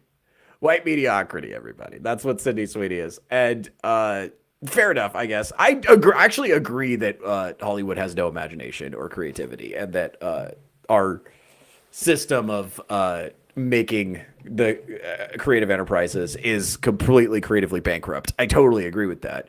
I also don't think that I don't know. Actually, don't even know what white mediocrity means in this context. I think what it is that's her saying she's not even that pretty, right? Because she's like sexually jealous of Sydney Sweeney is getting this attention. This is just gonna happen anytime a woman is getting a bunch of attention. A bunch of other women are gonna find a reason to pile on, and she's getting attention while being white. Like if she was getting attention, if she was black, I don't think she'd be having the same problem. Like I think the left would be heaping praise on her. But there's something the left is like very, very, very weird about white stuff right now. It's weird. It's like they just like really don't like white people. I think some of this is like trying super, super hard, so hard to be not a white supremacist that you're like actively anti-white. Like some of that is going on. I don't know what the fuck that. I don't understand it, man. It's like, it's weird because it's a white person. Strider also asking an important question. Why are they all middle-aged lesbians? Right. Because hot girls don't care. Hot girls are doing other stuff. Hot girls have stuff to do. Like the ones who are the most upset are the ones who are, they're mad at Sydney Sweeney for being young and hot and getting attention. So the ones that are mad are going to be the least young, the least hot, or both. Because they're going to be the most mad. Since they're the least young and the least hot, they're the most mad. But they're still young enough that they care. And I don't even know if she could be a lesbian. She could be a lesbian. Surely has a lesbian haircut. For sure. Yeah, but she's just like mad. Just mad that a woman besides her is getting the attention. That's it. It's not even like really that complicated, but they're trying to frame it like it has some kind of political dimension to it, although it obviously doesn't. It's as if she was deliberately pandering to white supremacy. Like she's the Shane Gillis of bimbos. Like she's pandering to white racists. Shane Gillis of bimbos, do I get anything for that? I feel like that's great. I feel like that's excellent cultural analysis. That's what people come to the show for here, folks. That's what people come for, that kind of like expert cultural analysis. That's a fucking great metaphor, by the way. We're writing that down. That could be something. Could be something. Let's see. Yeah, dude. I don't know, man. It just seems like to me, it's like not that important whether or not any particular celebrity agrees with me on anything, no matter how hot or not hot they are. Doesn't matter. Like, I mean, celebrities are not thoughtful, interesting people. And I understand that it's nice to see people not capitulating to the mob. But at the end of the day, like, I'm not that upset about it. Like, she folded like a whore on Quaaludes. I obviously, just immediately caved to pressure as soon as it started threatening her bottom line. And, fair enough. But like but the same people who were like ready to anoint Sydney Sweeney as like a conservative icon. Remember when she also sold soap made out of her bathwater? Like she's absolutely like monetizing the goon culture. This like culture, this like degenerate, like porn saturated goon culture where it's just objectifying, monetizing this like weird fucking like internet thirst. It's like, it's like all these like horny, sexually frustrated, lonely people. And she's monetizing that. She also like, left her fiance to fuck around and be single some more, instead of starting a family. So it's like, this is, I don't know. I think it was always stupid to like crowd Sydney Sweeney an icon of conservatism. I think part of it is like conservatism is like so desperate to have a celebrity on their side. It sounds needy. Oh man, sounds needy. Football date. I almost bought the soap. No! Just trying to freak you out, bud. I appreciate that, man. Oh man, poor Full Metal Days. This is what I do the show for. I do the show. Here's the thing. That's why I do it. I do the show for guys who almost bought the Sydney Sweeney soap. Oh, don't do that. Oh, fuck, man. We gotta get rid of this. I don't know what it is. And the Twitch thoughts and like everything. Oh my God. There's so much simp culture. And we have to, and the problem with the simping is that's why women are so unpalatable, is because the worst woman you know has like 50 simps telling her not to settle. That's why the women are like this too. It's the simp culture. So don't do that. Don't do that. That's my advice to you.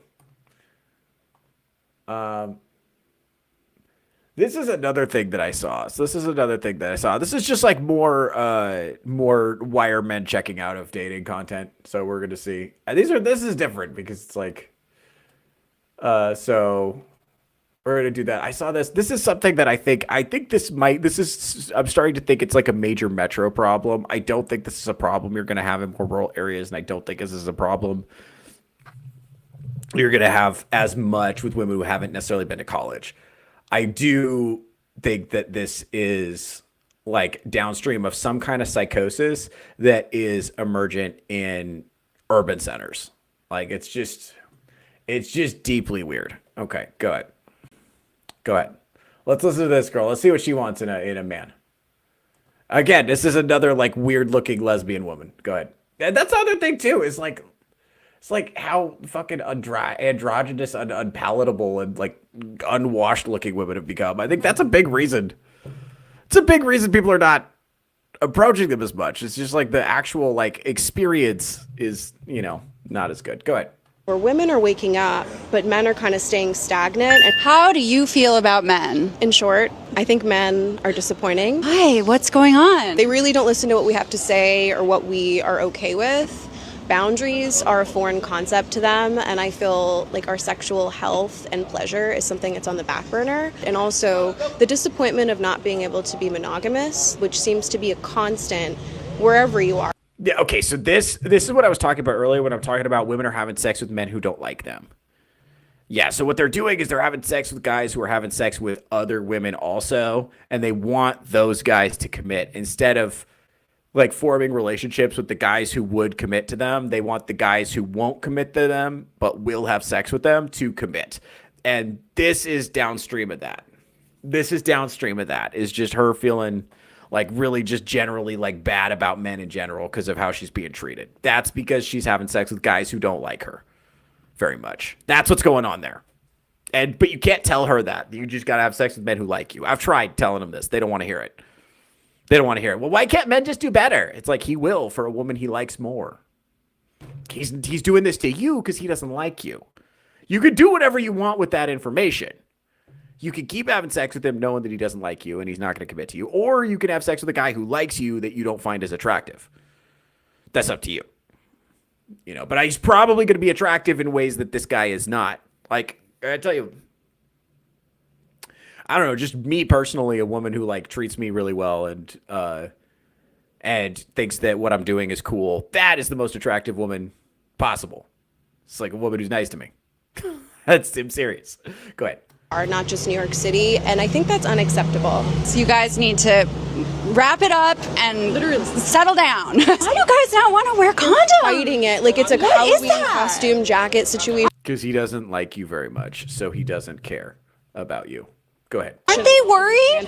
They're thinking we're all Mother Teresa, not the case. So what can men do to step up their game? Stop talking shit about women as a way to banter or to bear in mind, she just spent her whole interview talking shit about men. Go ahead. Get closer with their friends. I kind of feel like they don't like us. I've just stopped giving them access to me. And are you dating right now? I will if the right person comes around. There's something going on where women are waking up. No, she's already cooked. She's already out. This is what I'm saying. It's like, this is what happens. It's like you could only like date people who don't like you for so long before you just get tired of it and you just quit.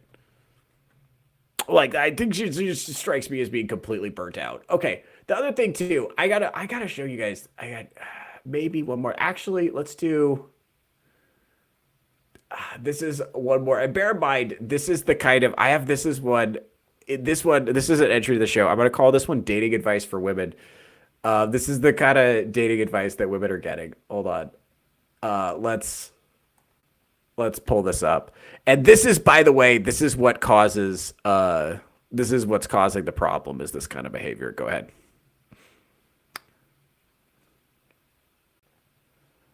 Let's do this. Go ahead. I am grateful for situationships. I think they're funny. I think they're a bonding experience for everyone. I love being at a dinner with new friends, and I love when they start confessing about their situationships. It's microdosing love. You're not feeling like the big... Oh boy. Okay, for those of you that don't know, who may not be on the up and up, so a situationship is like an ambiguously titled sexual relationship with ill-defined boundaries where you don't know whether or not you guys are committed to each other. You're kind of just fucking. That's what's going on. And apparently there's this concept called doing things for the plot, where people, I guess women will like be fucking dudes because it's fun to gossip about men. I don't know. And it's not a great strategy for securing a long-term partner, but a lot of people are doing it. So I guess it's like a bonding experience. It sounds like she's talking about this as like a way to bond with and way to make friends, which is just fucking stomach turning to consider. Anyway, go ahead. Big, like, drowning feelings of breakups. It is like pain. Yeah, and you don't care as much as you would if you were in a serious relationship, as you're slowly losing your ability to form stable monogamous attachments because you've been burned so many times. Anyway, go ahead. Pair bonding is important, guys. And pair bonding, once you fuck it up, it's really hard to get it back. People are just like not being told the truth about how difficult it is to form pair bonds after you've formed and broken numerous pair bonds. It's not impossible. It's just very challenging. It's like you're making your life harder. Like what you're doing in the short term is going to make your life way harder in the long term if you want to get like meaningful happiness. Guys, this is not a good thing to be doing. It like it's fun in the short term, but it's very stupid in the long term. Go ahead. And love and like making out. It's like hot. It's fun. They're unique. Each one comes with its own set of problems, and they're all funny. It's an anecdote that you have for fucking ever, and I've had many situationships in my life. I will continue to have more. No. And, well, her friend's like, no, don't get more ran through. Don't do it. You're already so ran through. Don't get more ran through. Go ahead. I don't know if I want to manifest that. Want anymore. I think they're bonded. See? She doesn't want any more. She wants this to be over. She wants to have children. Anyway, this is, I don't know who this woman is, but she has a podcast, and that's what it is. God. Let's check in with the chat real quick. Women are waking up. Nah, honey, you wouldn't be so mad if that were true. Men are waking up and leaving them behind. Yeah, I think part of this is like, is women are framing it as women are evolving to some kind of like higher level of being, and men are stagnant. And I think the problem with that framing is that a lot of men feel like they're trying to align their view of reality with observable reality. And women are just like living in like la delusion land and acting like they're some kind of like higher level spiritual being as a result.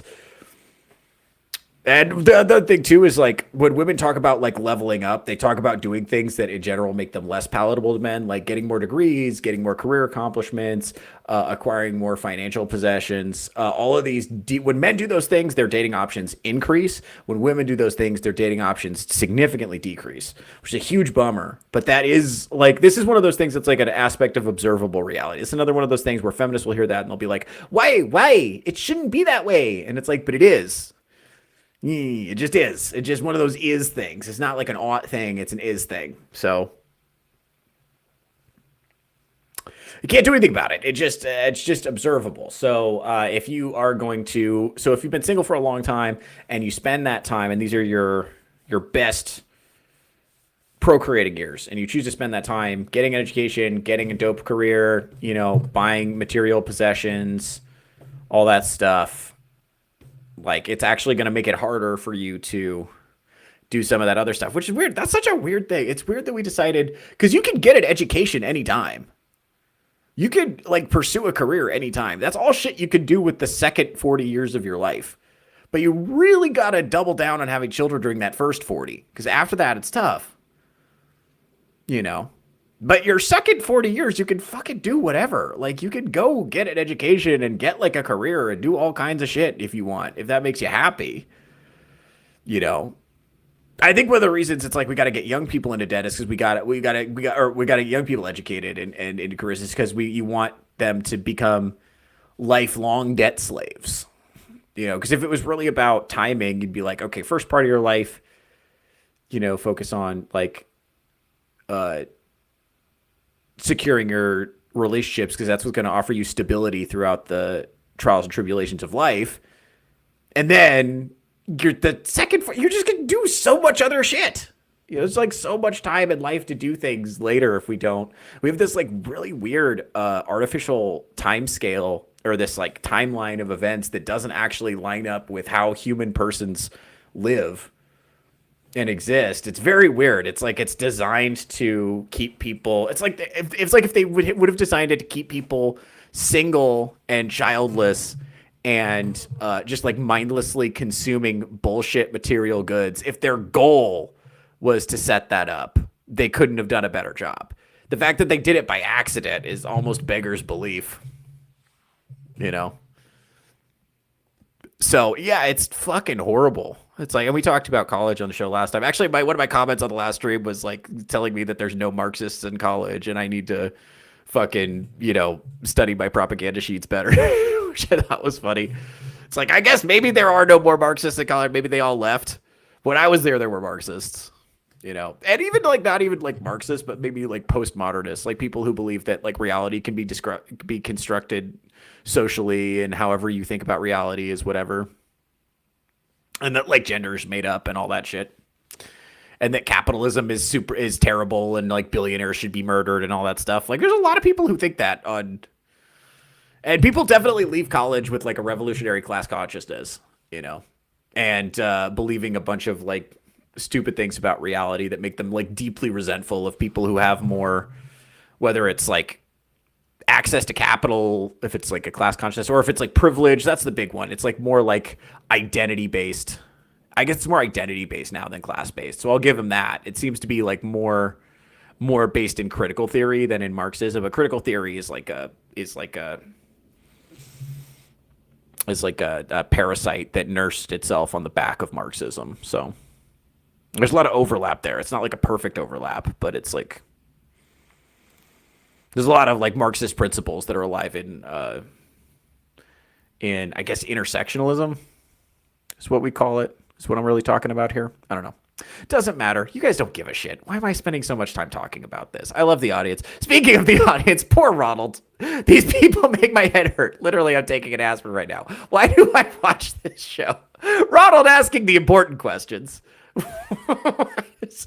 honest with you, I don't know why anyone watches this show. Can I be honest with you? I would be doing this monologue whether there was a camera here or not. So I just talk to myself all the time anyway. So when I'm doing stand-up or when I'm doing like a stream, that's just what I would be saying. But I'm saying it into a camera or into a microphone. So let's do one more. Actually, this is like the last thing I want to talk about. I saw this today. Chat, I need you guys to weigh in. So get your fingers ready. I need to know if I'm out of touch or if I just don't get it or what's going on. So have you heard of the show Subway Takes? So show Subway Takes is this guy will have people on his show. Usually it's New York comedians, but it could be anybody. Like Kamala Harris was supposed to be on the show, but apparently her episode sucked, so they didn't air it. Anyway, so basically what he does is they're on the subway and he says, what's your take? And they have some hot take about reality, like hot dogs are a vegetable or whatever. And then they'll tell why they think that. Okay. So this is, I forget who this girl's pretty big. She has a pretty big following, and she's, I saw an advertisement for her tour. Oh, she's coming to Vegas or what? She's coming to somewhere. I follow a lot of comedy stuff, so I don't remember. But I know she's like kind of a big deal. And so this is her Subway take. I want you guys to listen to this. I don't understand what she's saying at all. I need to know if like I'm the stupid one or like what the problem is. The comments are generally negative, but I want to hear from you guys. Go ahead. Wait, why is this not making noise? Oh, because I don't have the audio on. There we go. Okay, let's try it again. Go ahead. So what's your take? My take is that all guys think they want to date the like cool, hot, artsy, baddie girlfriend with like baby bangs and a bad father, but that's actually not the case at all. What all guys... Okay, so the cool, hot, artsy, baddie girlfriend with baby bangs and a bad father, I don't 100% know what that is. I understand the bad father part. That part I got. The rest of it, I'm not 100% sure. So I'm already kind of losing her. I already don't have a frame of reference, but I assume that character is a self-insert. I'm assuming she's describing herself. She said all that. I do not share that. I just want to date a woman who's nice to me. Go ahead. In New York want is to date the like candid girlfriend. You can trademark that. Candid girlfriend is a girl who... Candid girlfriend. Okay, we're going through what a candid girlfriend is. Go ahead. Who's like 5'5.5", naturally thin, has mousy brown hair no longer than shoulder length. Right. She's like from New Hampshire, maybe studied art history. Okay. And I would say the biggest part of her personality is that she like loves pomegranate. And her boyfriend thinks that's like so quirky and adorable. I have not met one singular woman who matches that description. I have met 0 women who match that description. What are you talking about? What are you talking about? Is this, I'm trying to figure out if this is like a New York thing or if this joke sounds like it was written by her algorithm. It sounds like this is written for someone who has her particular For You page on TikTok. I can't imagine this being relatable to a second person. Like, I don't know, because I do stand up, so obviously I'm not as successful as this person. I'm not as successful as this person. I want to be clear. So she does more tours than me. She does more numbers than me. She has way more followers than me. You know, she probably makes way more money at comedy than I do. Okay, so I want to preface it by saying that. My understanding about stand-up is that it's about universal themes that everybody can relate to. That's how you develop an act that you can take on the road. So no matter what room you drop me in, anywhere in the continental United States, I should be able to figure out something to make that room laugh, theoretically. That's what it is to be a road comic, right? And I don't know, I think a lot of these New York comics that have big followings, I think they're just regional comics. The shit they talk, they're just in the biggest region. Like, the shit they're talking about is just... Anyway, hold on. There's more of this. I don't want to get too hung up on this because it's like, I don't know, because there's more. Because he says 100% agree. So this guy apparently knows what she's talking about. I have no frame of reference for anything she's talking about. Go ahead. 100% agree. She's never the like overt center of attention, but her boyfriend is always posting film photos of her, hashtag 35mm, on his Instagram story. And she's always just kind of like...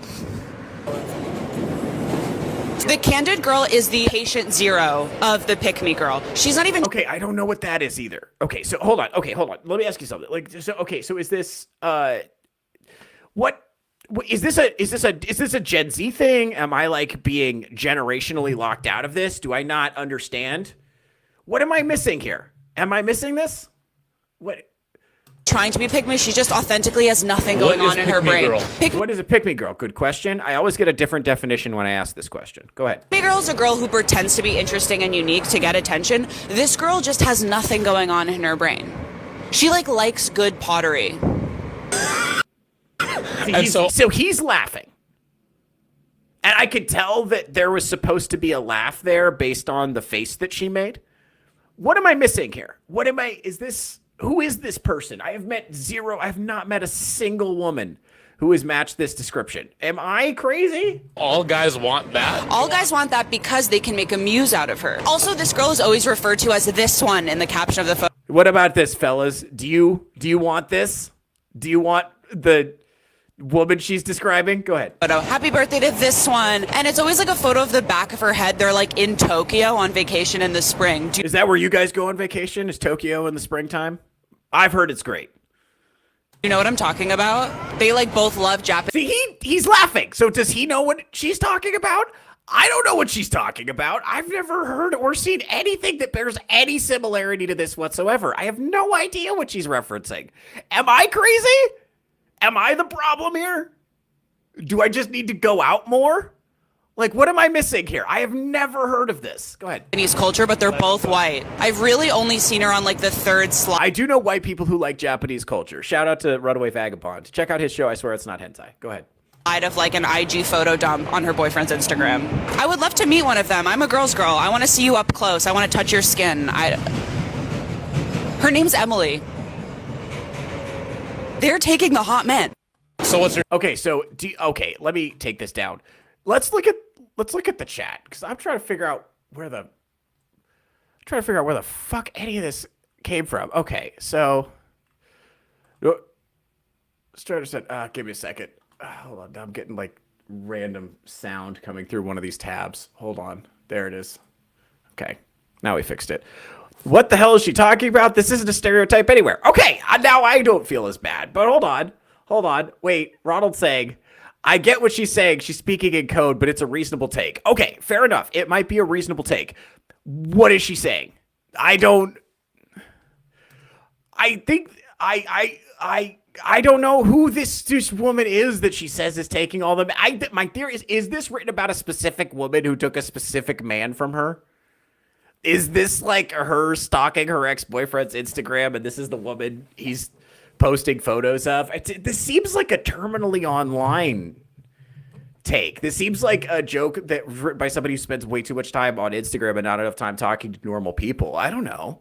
I'm trying to figure out what the fuck is going on here. Like, what is the take? Let's try to steelman it. Okay. Is the take that men think they want to date a woman who is, extroverted and has a lot going on, but actually they want to date someone that's more quiet and supportive? I think that is almost certainly true. Most women who are, I do find women who are loud deeply unpleasant, and I expect that she's loud. She strikes me as loud. Girl comedians are like that. They're loud and they have pathological need for attention. I don't like girl comedians have all the same problems as strippers with none of the benefits. They've got the same like pathological need for attention. They outsource their emotional well-being to the approval of others, but they've got a gag reflex and they can't do the splits. It's a problem, and they're just always on. They're always no.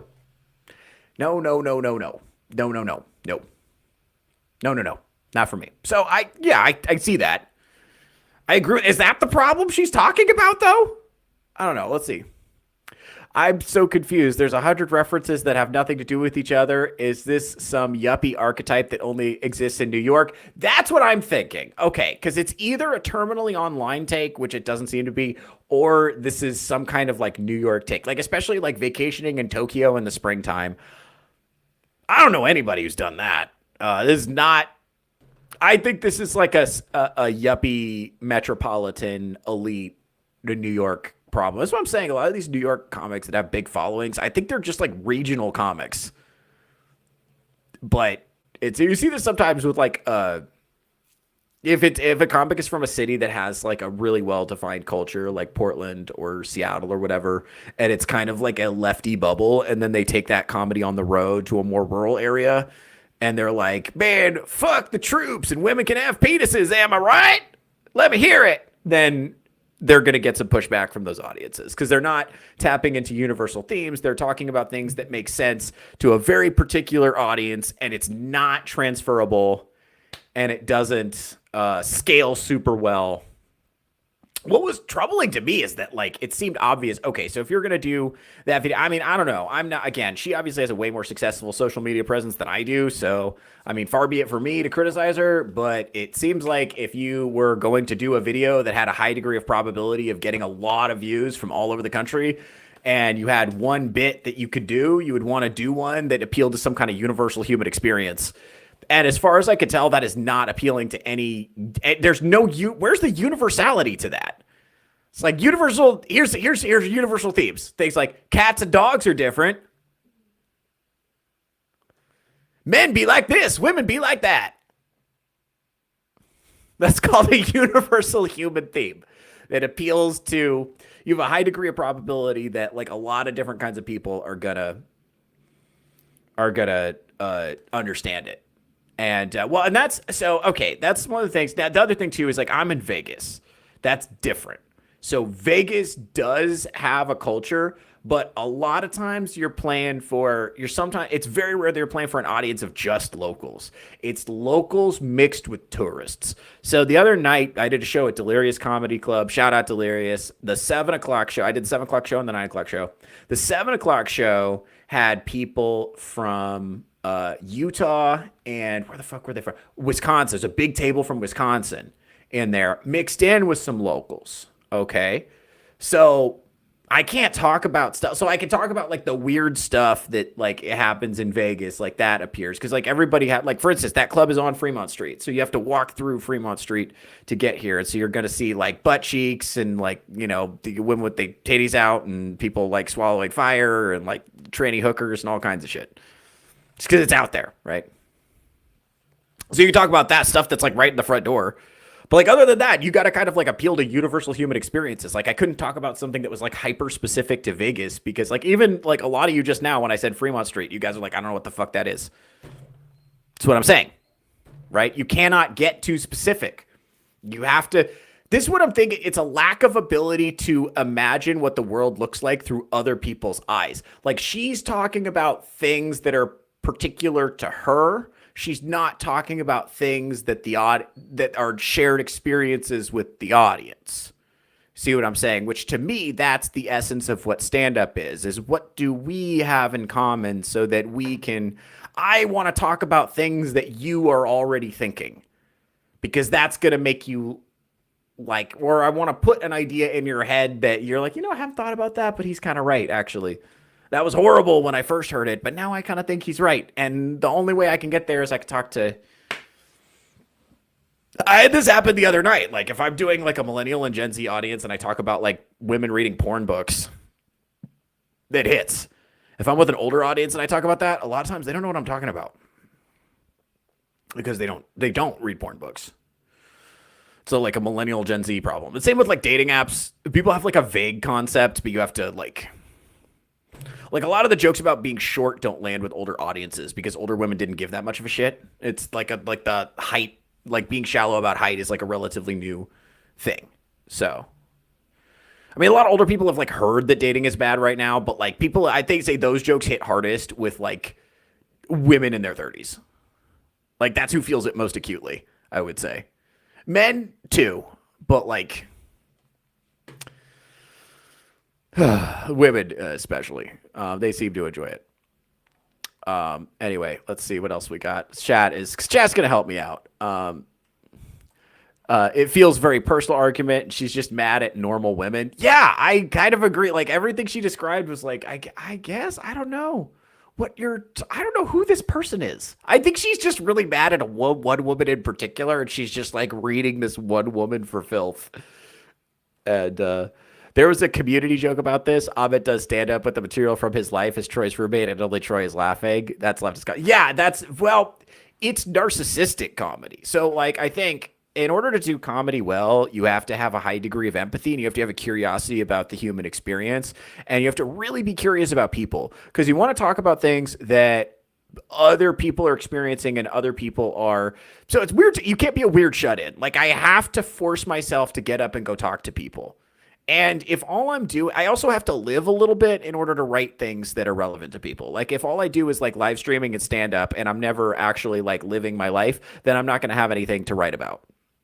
Like Talk Studio is bad. Am I right, guys? That's going to crush with fucking people I do shows with. Most of you guys don't give a shit about that. So I have to go out and like live life. The other thing too is, like I said, I'm in Vegas. I'm not in New York where there's like a very insular yuppie culture where there's things that cultural artifacts that are highly specific to that region that are not specific to other places. And Vegas is kind of like a weird place where there is culturally specific artifacts here, but for the most part, since you're playing to tourists, you can't rely on that. It really forces you to kind of be more general and focus on universal human themes. Because if you're talking about something, if you're spending 5 minutes and you're talking about something that the audience hasn't heard of, that's going to be a long 5 minutes, bro. That's going to be a long 5 minutes. And guess what? If you're doing a 30-minute set and 5 minutes of it in the middle is about shit people haven't heard of, or God forbid, at the beginning, that's going to be a long 30 minutes. because you have to get them back on your squad after if people don't understand what you're saying, they tune out. If people don't know what you're talking about, they tune out. I don't know what to tell you. It's just maybe this absolutely crushes with her target audience, which I assume is similarly aged women who also live in New York City and are also whores. That's what I would guess is her target demo. I don't know. Let's see. Remember the video of the girl in the Jubilee video who said she wanted an adventure buddy? This is the female reaction to that same phenomenon. Oh, that's interesting. So, interesting. I hadn't thought of that. Okay. I'm going to have to sit with that, Ronald. That's a good point. I'm going to have to consider that. I had not thought of that before. I'm trying to get a picture of the woman that this woman is describing and why she's so mad at that person.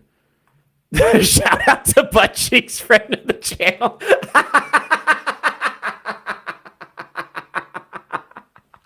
Yes, indeed. Shout out to Butt Cheeks, friend of the channel. Oh man, yeah, dude, it's crazy. But yeah, I don't know. To me, I don't know. I would never write a piece of comedy that was that. So to me, you know what it sounds like? It sounds like fucking Reddit humor.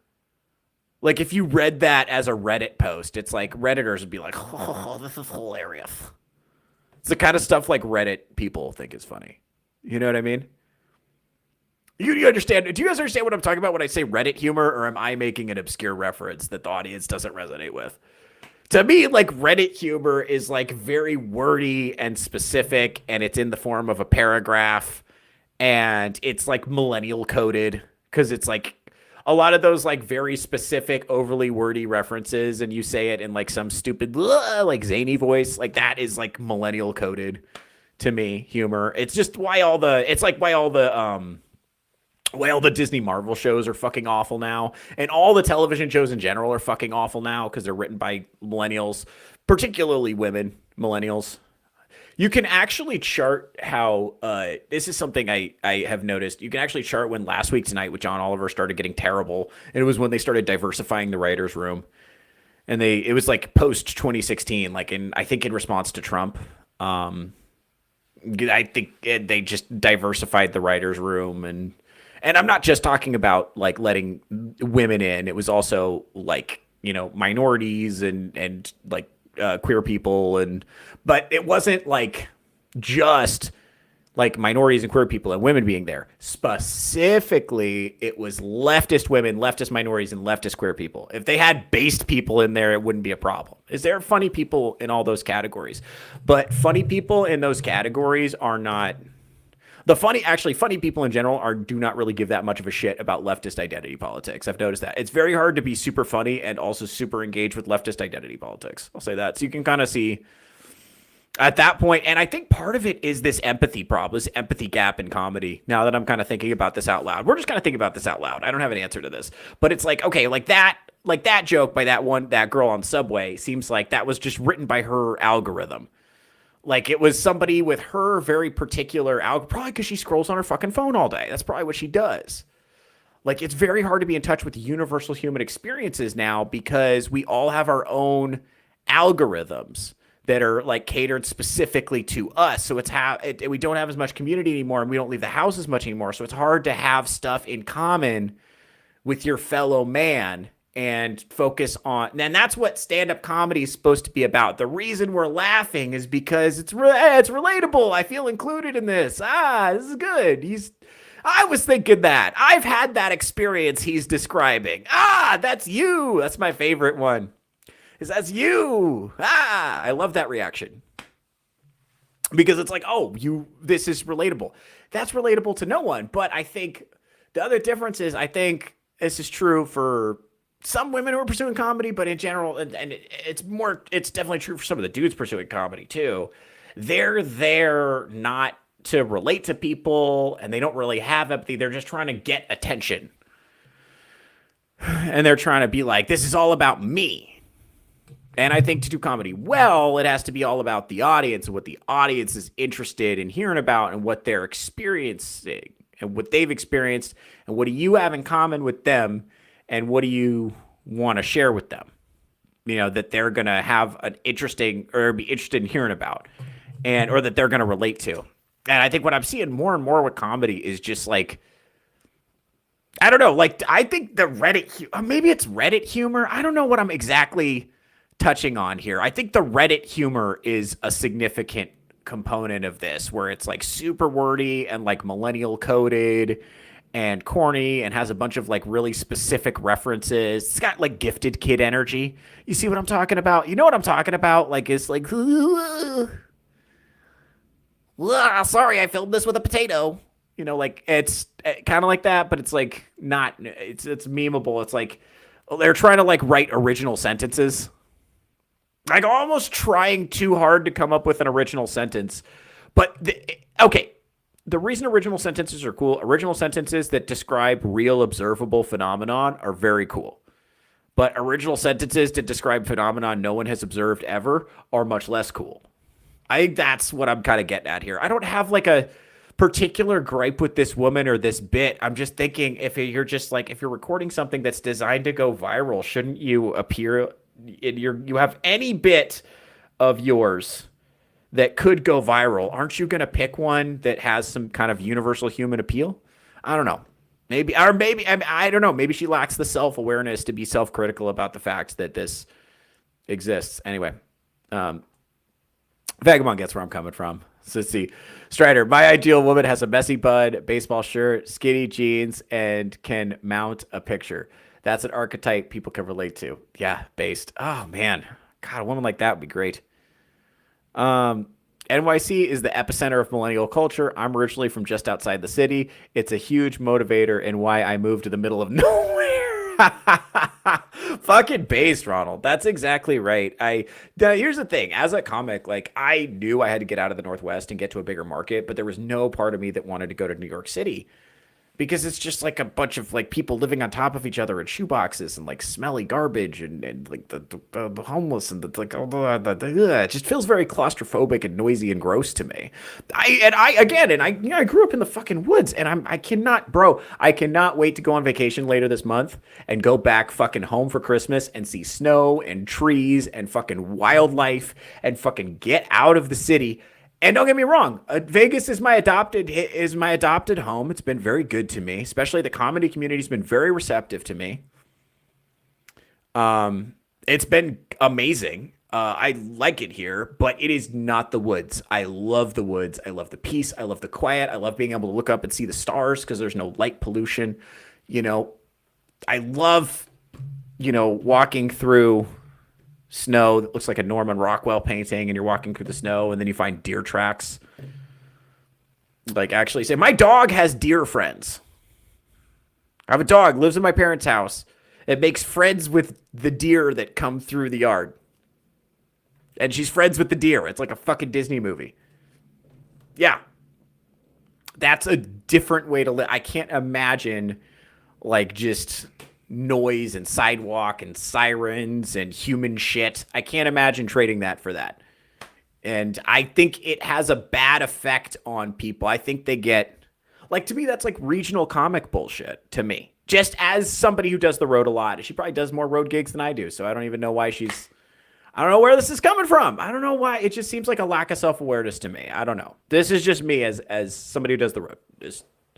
Just my perspective on it. And you see this with like I said, Portland comics, Seattle comics. I've seen it with Vegas comics where I think when you're talking to locals out here, because there is so much stuff fighting for people's attention, you can be way more disgusting and way more shocking than I'm used to, just because there's a lot of stuff fighting for people's attention. So if you want to break through that daze, you got to say a lot if you want to shock people. It's very hard to shock people out here. So you really got to push the limits if you want to kind of get that kind of reaction from people. So that's very different than most of the places I go are not like that. So, the comedy I do out here, but if you're doing like a casino or something like that, you're not playing for a local audience, you're playing for tourists, then you got to fall back on universal human themes, man. I don't know. This is the Quirk Chungus personality archetype. Big time. Yes. Big time. Oh God, that's the millennial Reddit humor Classic. God damn it. This generation's just fucking horrible. Just like all of our contributions to art are retarded. Our two contributions to zeitgeist are retarded. We made the country worse. We made Gen Z women, we turned them into psychotic feminists. Gen Z men, we turned them into Nazis. Because we were so anti-racist, we made racism rebellious and cool. So retarded. So retarded.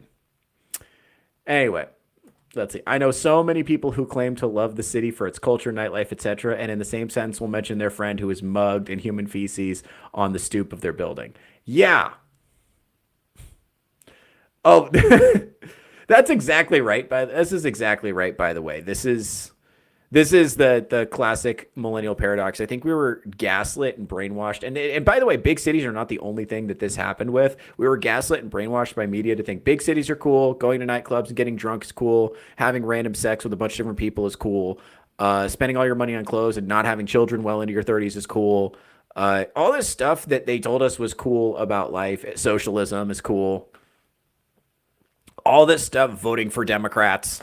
All this stuff is like retarded and gay. All this stuff is retarded and gay. You know what's awesome is, starting families and having a legacy and investing in your family and raising your children and living close enough to nature so that you can hear rivers running and you can see trees and you can see seasons changing. We're not supposed to live in these these like metropolitan areas. I actually do think living in the big city drives people gradually insane. I think that's why. Here's why there's so many homeless people with drug problems and mental health problems. I think the living in major metros actually drives these deaths of despair over time. I think it makes the mate suppression problem worse. It makes the meaning crisis worse. It makes connecting with nature more difficult. And I actually think that's really important to like humans' well-being. Like, honestly, I wouldn't live in a major metro if it wasn't required for comedy. Honestly, please support the live stream. Stream Elements tip jar in the description. Follow me on Patreon. The more you guys support me financially, the more I can not have to live in a big city anymore. All right. That'd be good. Yeah. The worst is the phrase cool beans. Yeah. Oh, God. Millennials really dropped the ball with that one. We are bad. Our contributions to culture are bad. These are bad things that we've done. Anyway. It's a Portland hipster humor that thinks it's relevant. A pogo stick is not a mode of transportation. Yeah, and see what he's doing there? He's referencing something that we all know, which is Portland hipsters. And by the way, I know most of you do not live in the Pacific Northwest, but I do, and you've pretty much nailed it. People in Portland are fucking weird. See what he's doing by appealing to a widely understood stereotype? See what he's doing there? That he's appealing to something that exists in the cultural zeitgeist. That is like loosely based, at least in truth. It's tethered to something real. I don't know. Yeah, it's just like I do not understand. Like that's one thing that I was trying to figure out if I was the one who was out of touch or if this is just like part of this broader low empathy trend in comedy. One of the things that appeals to me about comedy as an art form is there is high empathy. There's like low empathy comedy, which is just like, that's what you see on Kill Tony, which is just like, I know some of you guys like Kill Tony, and me shitting on it just now sounds like jealousy, and it is. A lot of what you see on Kill Tony is just like lazy racism or like homophobia or like trauma dumping or like whatever. Or just like, I'm just going to shit on gay people and trans people and be racist and or talk about the time I got molested, and that's going to be hilarious. Haha, comedy. And it's like, that's not super, it's not super smart. It's like they're confusing shocking with funny and they don't know the difference, which is very frustrating for me because I think like comedy can be very good and very difficult, but if you're talking about stuff that other people can relate to and you're demonstrating a high degree of empathy, then that shit is funnier because it's like, how did he know that? How do you know I was thinking that? Or I've experienced that too. And it's like, you're not going to get that if you're just trying to go for shock value. You're not going to get that. So, but that's really hard. It's really hard to write that way. And it takes a lot of trial and error and a lot of experience. And to know what's going on, you have to really invest in talking to people. And you can't just talk to the people you know. You have to talk to strangers a lot of the time. And that's so everywhere you go on the road, you know, you got to be talking to people. You got to be talking to people. You got to be keeping up with really what's going on. Oh, tell me about that. Da-da-da. And you got to really talk to people, and you got to write things down. Pay attention to what people are interested in and concerned about. And that's very hard to do. In order to do that, you got to get out of your bubble, and you got to be genuinely concerned or generally interested in other people. And a lot of people who are doing comedy or entertainment in general, who are in even streaming or whatever, a lot of them are just concerned about themselves. They only care about me. They don't give a shit about being appealing to others. So anyway, all right, guys, we are over the 2-hour mark. It has been fucking awesome hanging out with you guys today. Please, my name is Theo Snodgrass. I'm your intrepid host. I am a comedian and podcaster in Las Vegas, Nevada. We do all kinds of stuff here. We like to, I am here 11 a.m. Pacific time every Monday, Wednesday, and Friday. And then I have a panel show 11 a.m. Pacific time Saturday called Touch Grass with Theo Snodgrass. Make sure to subscribe to my YouTube. Make sure to turn your notifications on so you know when I'm going live. I'm also, you know, I always say this, but I'm going to be putting new comedy clips on the Patreon. So go ahead and subscribe to the Patreon. We got a bunch of new comedy videos. I'm just going to put them on the Patreon because I'm tired of fucking... We'll see if we can turn them into shorts. I will turn them into shorts so we can wet your whistle a little bit. But yeah, basically, I have a bunch of comedy videos and I don't really know what to do with them. So I'm just going to put them on the Patreon. If you're interested in watching them, go ahead and support me there. It's $5 a month. It's nothing crazy. But the more money I'm getting on the Patreon, the more I'm just going to roll it back into doing more of this. So everything you send me, I'm going to use to make the show better or to travel more or to get gear or something. It's all going back into this. So every dollar you give to me is gonna make the show better. So that's good. And then if you want to just dump one-time donation, top in the Stream Elements tip jar. It's right in the description of the video. And then yeah, so that's gonna be fun. Follow me on YouTube because we're gonna be doing more lives, and I'm gonna be putting out clips of the show. I'm gonna be dicing up the show into smaller clips, so that'll be fun. So it'll be more digestible. So those of you that can't stick around for the whole 2 hours, or just want to watch pieces of it, we're going to try to make that more available because I think there's an audience out there that would watch shorter clips of the show that maybe doesn't want to watch the whole live, and that's totally reasonable. So we're going to try to reach out to those people. I have the best audience on the internet. It's great seeing you guys. And please enjoy the intro to my other show as the outro to this show, and I'll see you guys again on Wednesday. Thank you very much.